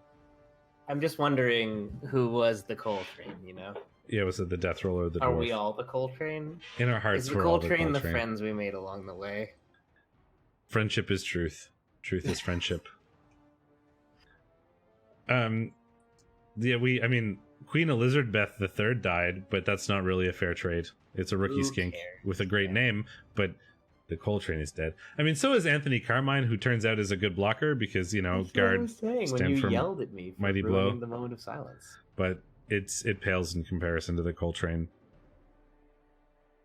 We won 56 blocks versus 44 blocks, doing a lot of punching, 10 armor breaks, 3 Kaz, 2 Kaz, 1 KO, 2 KOs. Cogs over 1. Did that sentence, Big Truck, make it better? A chainsaw murdered a dead thrall. A chainsaw murdered a dead trawler. Well, that happened one of the more famous clips from a while ago was the chainsaw just killing Eisen Mike's Yeti. Just vroom, dead. And then him being like, what? Just staring at the camera with dead eyes in sadness for 8 seconds. And it was a chainsaw blitz after the LOS blocks, just ran forward, chainsaw the Yeti to death, and just there you go, awesome. Enjoy the rest of the game. So I had one of those those classic you just stare and watch the you have no Apo timer ticking down. It's exactly what happened when I dub skulled into my dead block Croxagore. Yeah, so this has happened before, but it was a Yeti instead of the Coltrane, so we can I think it was a chainsaw foul because Spoopy is not literally insane, but yeah, I mean that's fair. AV10 with the chainsaw is or going after AV10 with the chainsaw is bold. Hey, it's like AV7. Yes, so more than half the time you are based up as a chainsaw against the coal train. Let's move on. Luminous and Rolling Red, the Gourmet Governors versus Fogmire Fen Beasts. But Luminous won 3-0, continuing his like vampire run of dominance in Div 2. Not surprised. Nothing important, got even a little injured. He took 3 Kaz. All 3 were thralls. 1 is MNG'd, but the rest were fine. Got 2 Kaz himself. Skinks. From Vampire. Science Experiment has been fired, which pleases me. That's a shame. But Lord Wheeze of the Juice is leveled. Excellent. Frenzy it is. Very likely. Nearly doubling the blocks on the Vamps. Isn't surprising. No, Lizards 61 seems low for Rolling Red. Yes, I agree. Which is why he'll take Frenzy so he can get more blocks. Yes. Always be getting blocks. 38 from Luminous. Two on Z Dumpling for 6 SPP, 1 on Vladimir Poutine plus a Kaz. MVP went to a Thrall, unfortunately, but it's more likely to go to a Thrall than a Vampire. Yeah, I mean at this point the Vamps are very developed anyway. Like they're all one level away from Legend. So yeah. What's the maximum number of Vamps you can have? Is it 6? 6? Kind of surprised he doesn't have any more. I guess he doesn't have a huge bench right now. Nobody runs 6 Vamps because then you have 6 Vamps on the field and not enough Thralls. Yeah, no, I know you don't go to 6 because that's insanity. Like more Vampires than Thralls is insane. Like on the field. Well, I mean 6 is already there, I guess. So, yes. 5 is nearly getting there, is what I was trying to say. Yeah, and if you have 5, you want them all to be crazy developed, and you want to have a lot of rerolls and stuff, because you have to reroll Bloodlust at some point. Yeah, we've got 2 with Pro, which helps a lot. For sure. Most people kind of stick around the 4 mark. Sometimes people have 5, but a lot of people will start with like 2 or 3 even. Makes sense. I've not seen a ton of very developed vampire teams. Well, this one and like Random Boys are pretty much the most developed you see. Boys all the way over in G-Man, so I do not see him very often. We don't go there. We don't talk about the lands covered in shadow. Scum talking in REL Div 1 today, and I just tuned them out. Yeah. The riffraff who let the door open. And we have Yield Guard and Charlestown Chiefs. Yayo versus Steer. Did you predict this one? We did. We did. Ben, would you like to know our scores for the week? Like -1 and -3? -2 and -4? -3 and -5. Oh, okay, good. We're good at this. Well, there's so many fucking ties. There are a lot of ties, and you were literally wrong always. Excellent. Well, there's a lot of upsets in Div 1, and then Div 2, there weren't very many predictions to make, because a lot of games have played, frankly. Yes.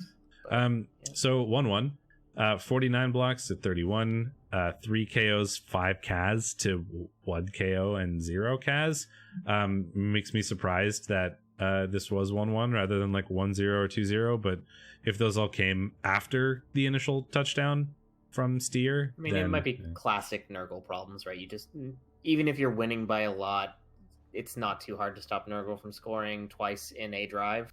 Well, also, if the Charlestown Chiefs went first and they scored on like turn 6 or whatever, the Nurgle, even if the Nurgle were getting crazy removals, they can't really 2-turn very easily. Yeah. And then it becomes risky to try to quick score on your drive and give your opponents that have movement 8 skinks like a potential 4-turn, because that's pretty easy to do. Like, you'd rather just guarantee the tie than risk the loss to maybe get the win in a lot of cases. But so that's potentially what happened. We leveled up Undying, the Blodge Nurgle Warrior, so he should get guard, I would imagine. It's always very slow to level a Blodge Warrior, but when he gets there and gets Blodge Guard, it's pretty nice. Yep. A lot of badly hurt lizards, and great game that's about it. I mean, they were all badly hurt, so. And 3 of the 5 were skinks, so they still did have the Crocs, Slibbly. No, they don't have a Crocs.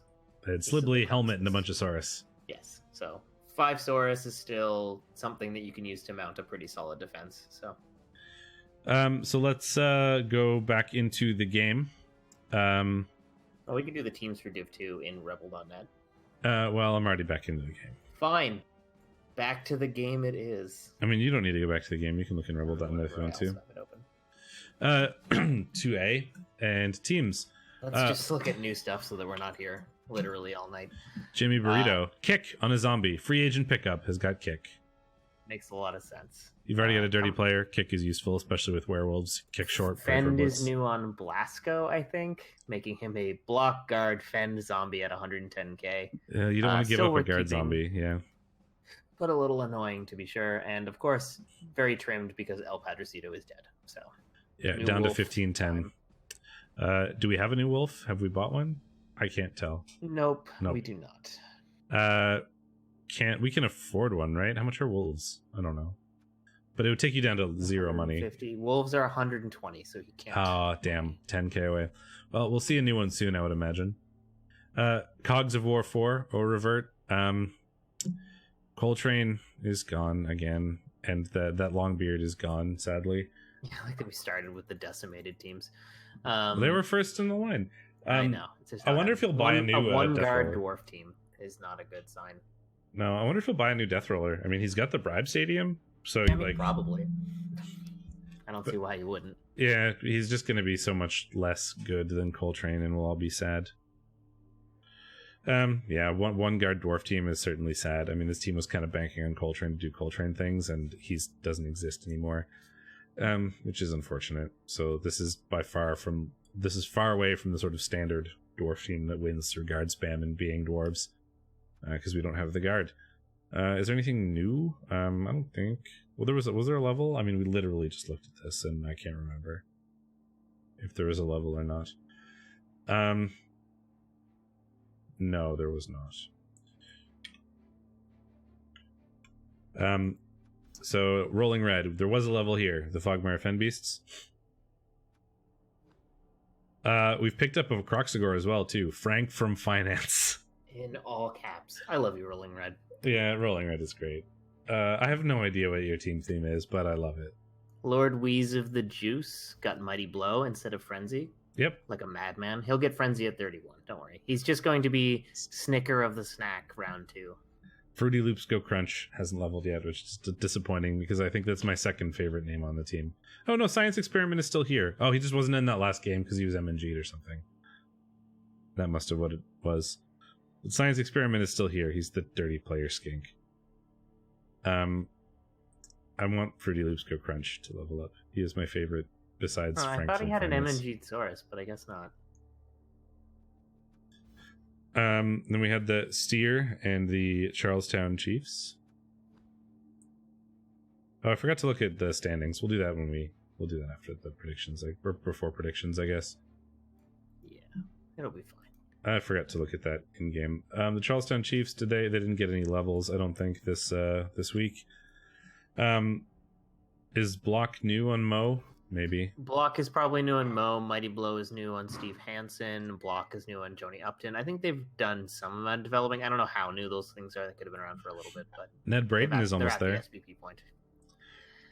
Reggie Dunlop is almost to stand firm, making him basically the perfect Croxagore unless you roll more doubles. Yep. I mean, it's a Blizzard team that is rebuilding, but it's still got a ways to go, and it's carrying around a couple of unfortunate perms. The movement bust on Yvonne isn't a big deal, but the AV bust on Mo is obviously pretty terrible. So you do want to recycle him eventually, but it's hard to recycle when you're already working on 2 other sources. So. Yeah, once you get Hefe and Jack to block, then maybe you consider recycling Mo. But yeah, we've got to get some more block on the Saurus, some more guard, and then we'll be happy. But for now, we're still in rebuild mode a little bit. Yield guard.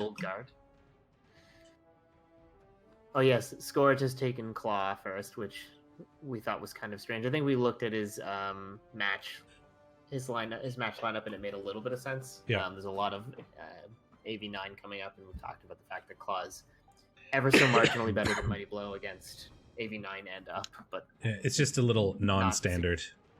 Yes, well, because it's much, much worse than Mighty Blow against AV8, and obviously anything below AV8. Yeah. Really, Mighty Blow is better than Claw at AV7? Who would have thought? Who'd have thunk? Then the other Nurgle Warriors are still, standard. Undying's Guard is new. Yep. He just picked that up recently. This game. We saw it in the match report, yeah. I predicted Guard and I was right. Look, he got Guard. Blodge Guard on a turns out piece, is I good. don't know what else you'd get. So Jump Up. We just had this big discussion about it, right? you can't get it on a blodge piece. It's not what I was. That's not what I was advocating for at all. I know. Also, it was Chaos, which are very different from Nurgle. This is very true. Lord Doggo is a great name. I like that. He's also got dodge. Dead. Depression, Scoots, Coco. Yeah, this is also a bizarre team. Bizarre is my favorite. One level or one SPP away from a level on Depression, and we could get another Claw Mighty Blow block. Pretty good. Skill progression for Pestigors. Some guard Marauders. Yeah, and I mean he's got enough guard that you wouldn't even consider making a support Pestigor. And he's already got a Surfer. What else do you want? Just another killer, I guess. But, yeah, I mean, I a guess you backup, want a whatever. non-frenzy killer. Yeah. You want the piling on. You want the pop. You want the Mighty Blow, Tackle, Claw, piling on, block like skill train that takes up every skill except for Legend, and then your Legend skill you can pick like Juggernaut or Pro. Like Makes sense. Yeah. But yeah, the standard Pestigor progression will take Juggernaut for his Legend, so makes sense. Yeah, I mean it's a great looking Nurgle team. I really like all the guard on the Rotters. It's nice to grab that. Nurgle often have less guard than you'd think a punch team does, just because you have to take other skills first, like block. So you don't see it that as much guard as you'd probably like. So getting a whole bunch of guard on a Nurgle team is kind of fun. Yep.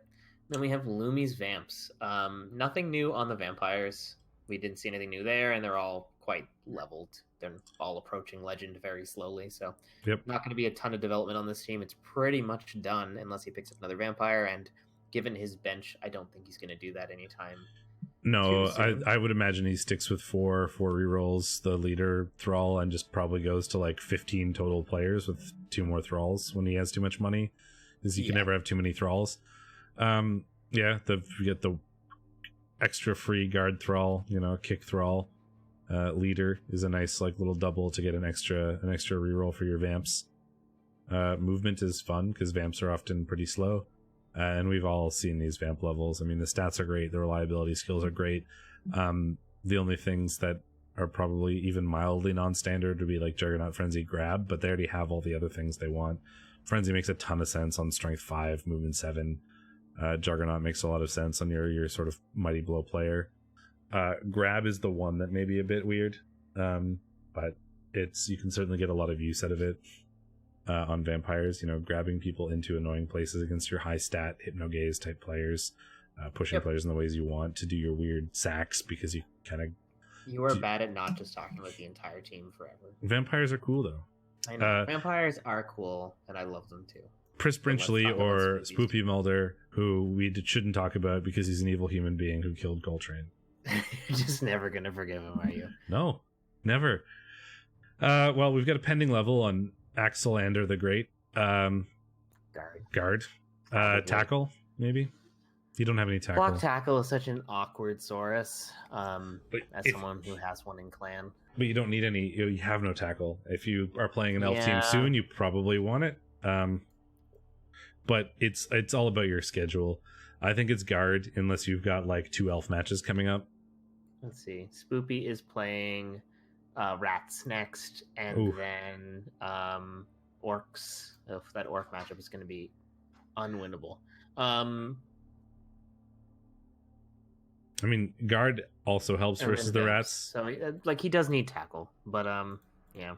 Guard helps more against the Rats than it would against other elves because they'll want to do cage divey things, and guard on cage corners makes that hard. Or harder. So your strength 2 ball carriers are a bit of a detriment. You can still get a red die. Yeah, I guess you have to make your decision there, but like the tackle is going to be pretty useless against the Orcs, but you're probably not going to win against those Orcs anyway because it's those Orcs. Yeah, it's those Orcs that are perfect for beating up lizards. And they're unfortunately not going to be. You're not going to be fighting them in the state they're currently in.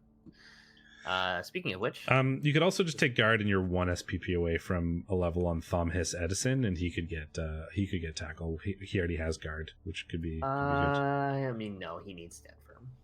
You can't. That's the problem with Saurus. You can't really ruin them to shoehorn in skills. block tackle isn't terrible. Like, I think block tackle is fine, but I wouldn't put tackle on a blodge guard piece. Yeah. Speaking of those, it's just another option if you want to take the guard now.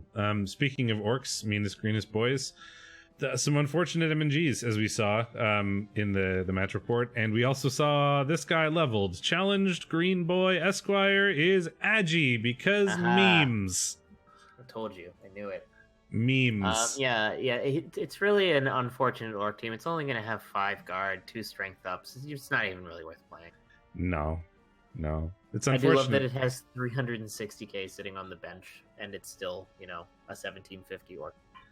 Well, he's missing his ball carrier lineman, and he's missing one of the black orcs, which is those are important pieces to be missing. No, it's an 1800 orc team because it has a loner, and it also has 40k too much money. But yes, but I already took that. Oh, I see. Anyway. So it's a little annoying, but I mean you're fine. You've got so much guard strength, agi, killy nonsense. This team is stupid. Where's the goblin? Get a goblin. You have a troll. Get a goblin. Don't get a goblin. Get a goblin. Don't buy a goblin. Embrace the bloat. No, buy 2 orc linos, and then you'll have 2 orc linos and a troll to put on the line. If you have a troll, why not have a goblin? Just so you can throw it if you need to one turn. That will never work. It will work one day, and then you'll all see. Anyway, he's going up against Nurgle, so I would strongly suggest you spend 100k on orc linos. On a goblin. So that you have a goblin. Buy a goblin so you can throw him. Thrown goblins are fun. And you know what this team is all about? Fun. It's not about fun. It is about fun. Look at this agi lineman. And having dumb stats. You know who can get dumb stats? Goblins. Niggles aren't stats. Have you played with an agi for wrestle tackle strip ball goblin? Because I have Dauntless. It was really funny. I did that in Imperium. He did exactly one thing and then died every game. It's every game was, I will strip that ball from you and there's nothing you can do about it because I am an agi 4 stunty with wrestle tackle strip ball Dauntless. And then he would get the ball and then die immediately. And that's exactly how he worked every game. And it was very funny. Anyway, stupid advice aside. Get a goblin. Get a bench so that you can put some expendable shit on the line against Yayo's claw. Yeah, no, against the Nurgle for sure. You want the lineman in all seriousness, just to have a bench, throw people you don't care about against stuff. Goblins are cheaper and you also don't care about them. They're only 10k cheaper, also shut up. Bring out your undead, Rand the Mad, has taken Mighty Blow and Tomb Guardian. I mean, that makes a lot of sense. But he has a level Tomb Guardian because it scored a touchdown. There are 2 of them. Intercept. It only needed the intercept to level, amusingly enough. But the touchdown is, of course, just gravy. Brings him only 7 SPP away from guard. It's only 4 Kaz. If he's lucky. Yeah, you really need the Tomb Guardian levels. You want to take all of the skeleton SPP and put it on the Tomb Guardians, really. Unfortunately, you can't do that. Two of the leveled skeletons, or 2 of the skeletons leveled. I don't remember which ones, but we can probably a shrubbery and she turned me into a newt, I think. Yeah, turned me into a newt. So you now have an AV6 block guard tackle skeleton and a wrestle dirty player, which makes a lot more sense. It was the shrubbery. I love the guard mighty blow skeleton. Doubles. He's a coffee. I do love that your skeletons are just double magnets. A shrubbery rolled doubles, but he ignored it. Oh, he took wrestle, and he could have gotten guard or something. But yeah, you've got dirty player. Don't take a double on him. I mean, there are certain times when I think that makes sense. I don't know if it makes sense on this team. If you already have dirty player and you roll a double, you don't want to bloat the players probably going to get sent off. Natural strength, as much natural strength access, the extra guard is often worth the bloat. I don't know. It depends. I guess it depends on how sturdy the piece. It depends on a lot of things. Anyway, more Tomb Guardian SPP, but no, Mighty Blow. Yeah, makes a ton of sense. He'll catch up in levels a bit quicker now. Once they get that Mighty Blow, they accelerate their development real fast. So those first 6 SPP can be a struggle, but after that, it catches up. Brick and Mortary in Fiction and an Orc team. This is a less crazy Orc team, but yet it still has 2+ strength because Orcs. It also has a troll. Just orc things, yes. Also has a troll, the namesake of the team, or one of the two namesakes of the team. Pretty standard development. Really hoping to get guard, of course, on Quickret. Quickret the only really Cornelius. eyesore is the fact that he's only got 5 guard. And he's Agi 1. He's well, I mean that matters a lot less. But he sucked away one of his Agi and gave it to his strength. If you could do that, all Black Orcs would. Forever and ever. Yeah. They would just be strength up slower swords. That would be, For 5 guard, you want it on the Black Orc. Epoxy is going to go, tackle, probably killer sort of levels. Elmer will want to get stand firm in 9 SPP. And we got to throw our dirty player orc some two rando linemen to go on the line with the troll. There you go. Yeah, that's what you want. Spoony Bard. Very fair looking orc team. With 2+ strength. Very fair. Very standard looking orc team outside of that. But we've talked about standard being good for orcs. Yeah, Spoony Bard. Speaking of just elf teams that only roll guard. This is the other dark elf team we looked at had 3 guard blitzers. This one has 3 guard blitzers. It also has a grab blitzer, which is which is neat for the 1-turns. Considering you already had guard, you're just like, cool, I'll take, and I probably already had Mighty Blow on Jet, so you're like, well, I'll just take grab, and then we can make my 1-turns with this movement 8 guy a bit easier. This is kind of cool. His blitzers roll on average more than 1 double. Yes. 1.5 doubles each. Yeah, like, man, what most Dark Elf teams wouldn't do to get Jet, right? Strength 4, Mighty Blow, Tackle, Dodge, Sidestep, that's incredible. I mean, that's just what Chubstep was, wasn't he? Wasn't Chubstep Agi? That Chubstep was Strength, but I might be wrong. I don't know. A runner, he's got Leader, save a little bit of TV, but we're getting to the point where that might not be that valuable anymore, but you don't have especially players. as he's niggled, I'd consider ditching him as soon as you could buy the reroll, but you could buy it now, but then you'd have no money.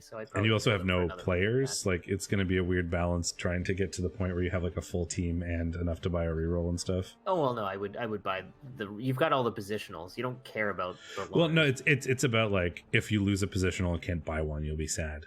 Yeah, so like I think after this game, if it goes okay and he rolls decent on winnings, I would probably get the reroll and ditch this 140k niggled runner liability. Yeah, you can just carry on one of your blitzers, or like the Witch Elf or lineman or somebody. Yeah, the block witch is a fine carrier. Big Chuck and the cliche Os. Well, Dead Meat is MNG'd, but he's 1 level away from leveling up, or 1 SPP away from leveling up. And getting stand firm. Unless you roll doubles and then maybe dodge. Probably dodge. Blodge guard, stand firm plus strength when you get to the next level. Be really good. It'd be so long to stand firm. I don't know. I mean, it's really good. Strength 5 blodge is, incredibly good.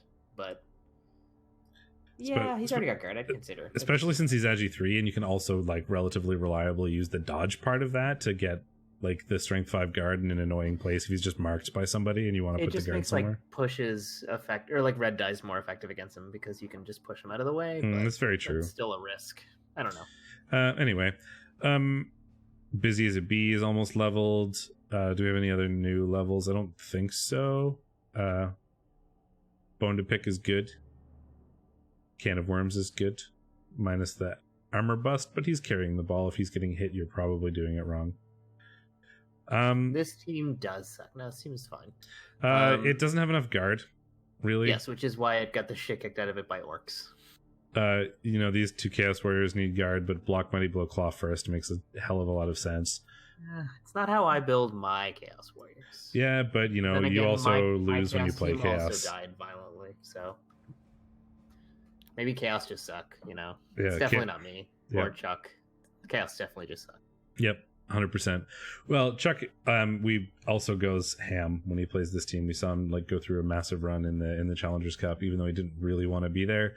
kept trying to win sort of at all costs, and that probably cost him more than a person who would be more pixel huggy would, and I respect him a lot for that, but it probably contributed a bit to some of the player loss. Yeah, I'm about to go ham in my final game before the split down in the REL 5s, and someone was like, your team's looking pretty good, you should just preserve it instead. I was like what's the point? No, that's no glory. Yeah, I don't know. Sure, there's probably some argument to that, and people swear by that nonsense, but like the whole point of the game is to try to win. Like, I have a slightly better chance at winning next season if I preserve them now. Like, cool. So if it makes you have a 5% better chance to like win overall, like that's just going to get canceled out by one unlucky game, because sometimes dice happen. Like, it's a dice game at the end of the day. Like, why would you not take your chance to just win? I don't think that has ever worked. Like, I don't think I've ever seen a case where somebody has like tried to preserve their team for the next season and then won it the next season rather than just trying to win now. Like, I don't think that's ever happened. I mean, it's really hard to become the REBBL champion simply because you have to play so many Blood Bowl games that you can't lose, and it turns out there is no unlosable game in Blood Bowl. No, exactly. So. Like, you have to be some, like, to win the Super Bowl, you have to be some aspect of lucky at some point. Sure, I mean, like, you're never going to be playing a game where you have a 100% chance to win unless you're playing against somebody who presses end turn every turn. And even then, you might tie if you fail 16 pickups in a row. So yeah, in a game that incentivizes risk management and risk minimization, I understand why people choose to do the, like, I'm just gonna do whatever. And I think it's boring, though. Yes, you think it's boring, and that's fine. I understand your point of view as well. Let's stop talking about that and talk about Duberman's non-existent team. They're elves. They're fair elves because there's only 2 doubles instead of 100 like every other elf team. Yep, 1350. They're actually only 140k on top of that, so 1490. Yes, 1490. I can math. So yeah, I mean, gets inducements, and high elves have great inducements, but exactly, Big Chuck. Even if your opponent pressed end turn every time, you could still tie because dice exist. Yeah. They rolled dub ones like 4 times. They are not elves through 2 intercepts. Yes, yeah, I mean, they're not very effective elves, but they probably should be. I mean, wrestle leap, wrestle tackle, mighty blow. Like, they've got, like, this would be a great team in like Div 3, but they're just they don't have any super cheaty elves, which you kind of need to have to see real success in 2 or 1. Yeah, I mean, it just turns out that the teams at this TV, even though you're getting inducements, have the tools they need to deal with you. So yeah, to stop you. You know, they'll have the sure hands, they'll have the guard. Did not roll a double. I knew this actually already. He talked about it. Did not roll a double, so his killer remains boring, but did roll plus movement on Carter Cruz, so he gets his complimentary Agi up, leap, gutter, and movement up 1. Welcome to playing Skaven. Here's your 1-turner. Hey, I have rolled like 10 to 12 levels of my Skaven, and I have rolled 0 stats and 0 double. Yeah, because you're not good at Skaven. It. I know. That's clearly it. I 4-0'd someone and leveled 3 things, and I was like, this is when I get my stats, right? This is... You didn't 5-0 them, though, which is... I didn't. It's true. That's what Sean Man did, but he's got an Agi 6 rat, so he's cheating. That's true. Yeah, so just sprint, and then, 1-turner. It should be pretty easy to get 4 SPP on a movement 10 gutter runner. Yeah, and then the Agi leap one with sure hands for recovery. We've got the wrestle strip for so Megan runs in, gets the ball. Marley Brinks runs in, gets the ball, gives it to Carter, who then goes and scores. There's the 3 players, and then the one Storm Vermin running around and blitzing things. I mean, it's there's no players, but who cares, because you have the 4 that you care about, really. Yep. And nothing else really new there, so we can move on to the leaderboard, I guess. Yeah, because we missed it before. Nobody's played this week, so this is the leaderboard as is. Too Awesome and Superfed and Luminous and Fiction all have 4 wins, but Awesome has got 1 more draw, no losses, so 1 point ahead, but very close on the heels with Superfed, Luminous, and Fiction. Real tight div for sure. Superfed has already played Luminous, so those 2 are probably going to remain relatively tight. There's no jump in points between them because they've already played. Big Chuck and Jimmy also only 1 win away, so relatively close potential playoff contenders. After that, being down 2 wins starts to become a bit more of a problem. Yayo, Duberman, Rand. And then Spoopy, Spoony, Rolling Red, Revert, and Steer. Probably in the trying not to get relegated race. Tough game for 2 Awesome this week. Superfed is playing someone whose team is actually going to be pretty good against him, and he doesn't get the inducements he normally does, but not one of the top of the table contenders. Lumi is playing pretty good Lizards, better Lizards, I think, than the last ones. Those Spoopy's having, again, a bit of a rough season as well. Speaking of Spoopy and Superfed, they play this week. Who do you predict? Oh, am I looking at the wrong week? I'm looking at the wrong week. Cool. Ignore everything I just said because it was all wrong. Yes, Spoopy is playing Superfed. So Superfed is gonna get a wizard, I think. 1420 versus 1750. 910. Well, it's actually 17. Oh, you actually have it up. Right? I'm looking at the REBBL.net. REBBL.net is so much better for this. I'm going to it as well. So it's 330, right? So we're going to get a wizard. We can get Glart if you want the Claw Strength 4 to try to deal with the Saurus. We could go Fez again because we saw how well he did. Who's home? Oh, it is Superfed, I believe. Superfed, and Superfed does have the Inducement Stadium, so yeah, Glart or Fez, but definitely wizard. Yeah. I like rats with the wizard when you have an almost 1-turner, frankly. So, super fun. 5 for recovery. Yeah, I think I like the rats. Here's another big one. Luminous and 2 Awesome. This might be worth watching next week. Yes, even though we've watched both of these teams. Yeah, but we'll be at week 7, halfay through, and they're top of the table. They haven't played yet, so as long as we do our recap on Wednesday, we can watch this game. Yes. So 1780 Vamps, 1830 Orcs, so 50k exactly. That's a babe, which certainly actually matters for Vamps, considering they KO their thralls frequently. Yeah.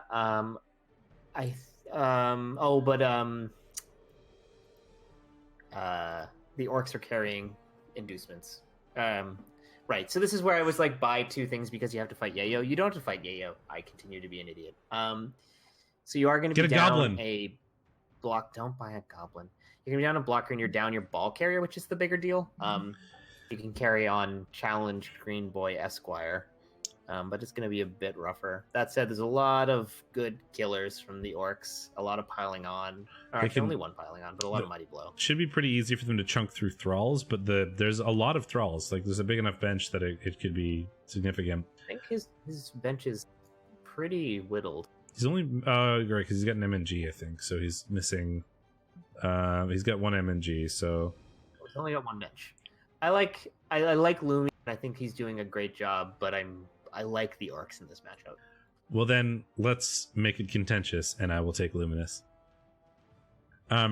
Mostly because I think the sort of high strength guard is potentially marginalized by very good Hypnogaze use. So that could be a factor, but also because I think it's kind of close, like it could go either way, and we should have a contentious pick. Definitely a good game to watch. Rand versus Ye Old Guard on Yayo. So Rand is going to have exactly 300k in inducements versus Nurgle, but Khemri inducements kind of suck. Yeah. I would normally say this goes to the Nurgle. This isn't the biggest Nurgle team, but it does outguard the... That makes a difference. The weird thing is that, so like, there's a couple of Mighty Blow Claw. The Mighty Blow Claw only really matters against the Tomb Guardians, which could potentially be hard to block because of Strength 5. And there isn't like so the Pestigore is Frenzy, Mighty Blow, blah, blah, blah, but he's not like piling on. So like reliable skeleton removals are not necessarily there. So if this was a different Nurgle team, I'd probably 100% go Nurgle, but just because of the levels that this Nurgle team happens to have, I think it's a lot closer. I'm getting flack because we've been going for so long. And we're almost done. I know, but T's just sassing you, and me, mostly me. Mostly you. Well, I still want to take Nurgle, frankly. Yes, I agree. But I think it's closer than it would be if it was a different Nurgle team. Rand certainly has a really good chance, especially with good inducement usage, potentially. So then we have Steer and Fiction. Well, I mean, I take Fiction. I'm sorry, Steer, but you're a rebuilding lizard team. He does get Slibbly, which is something, but I don't think it's going to be enough. So one strength 4 guard Saurus does not matter against an entire team of strength 4 guard orcs. Yeah, I mean it's a rebuilding lizard team versus a big orc team with a lot of strength and guard. It's like everything lizards hate. Like they can't abuse their strength. It's not a good matchup for lizards on the best of days. Yeah. And then we have Fogmire Fen Beast versus Spoony Bird and color equals FF000000. Dark Elves. They're dark elves. So not a lot of inducements either way. 40k to the lizards. Yep. The lizards do have a good amount of Mighty Blow tackle. Lizards do decently in this matchup once they have, 2 Mighty Blow tackle frenzy again. Dark Elves is a bit of a terror. And they do have the Agi Skink who can do Agi Skink nonsense. The guard blitzers are like normally really good. They're less relevant when 3/4 of the opposing team is strength 4. No, I think it's actually more relevant than 100% more relevant. You need guard to get good blocks. Like a lot of the time, because lizards are just going to base you otherwise. Oh yeah, well that's true. But I mean, like against, you can get a lot of free blocks like just by slamming a guard somewhere. If you have some guard as elves versus like another strength 3 team, whereas like you have to have block or you have to have guard here, so it kind of like brings you back up to the being able to hit stuff level rather than like a big advantage of more hitting stuff, if that makes sense. Yeah. What do you think? Call it. Let me look at the teams one more time.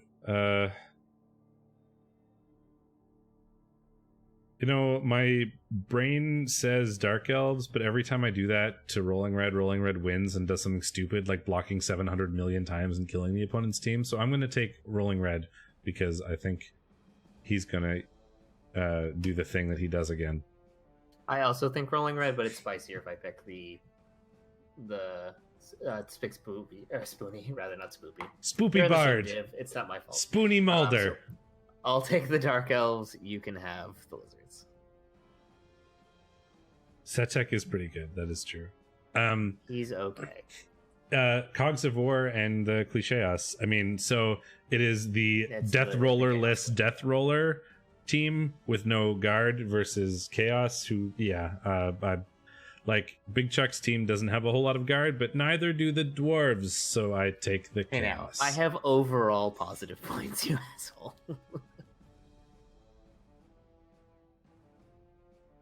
Hey, we got negative points last week, not overall.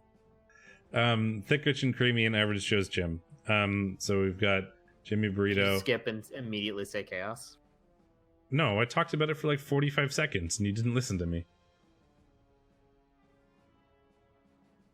But yes. But was that the summary? Okay, cool. I agree. It's dwarves with no guard against Chaos. Guard, I think. He still has a Mighty Blow tackle Wolf. It is niggled. He's got a diving tackle Flesh Golem, which is surprisingly relevant here. I think I like the Necro for this one. I also like the Necro. I mean, the Average Joe's Gym don't have enough in inducements to like get a wizard, so they're just kind of relying on being edgy 4 and speedy, but the wolves are just as speedy and are probably going to remove a couple elves. I think I like the Necro as well. And the Necro have the bench to eat a bit of that, so yeah. So there we go. We'll bring up the title screen.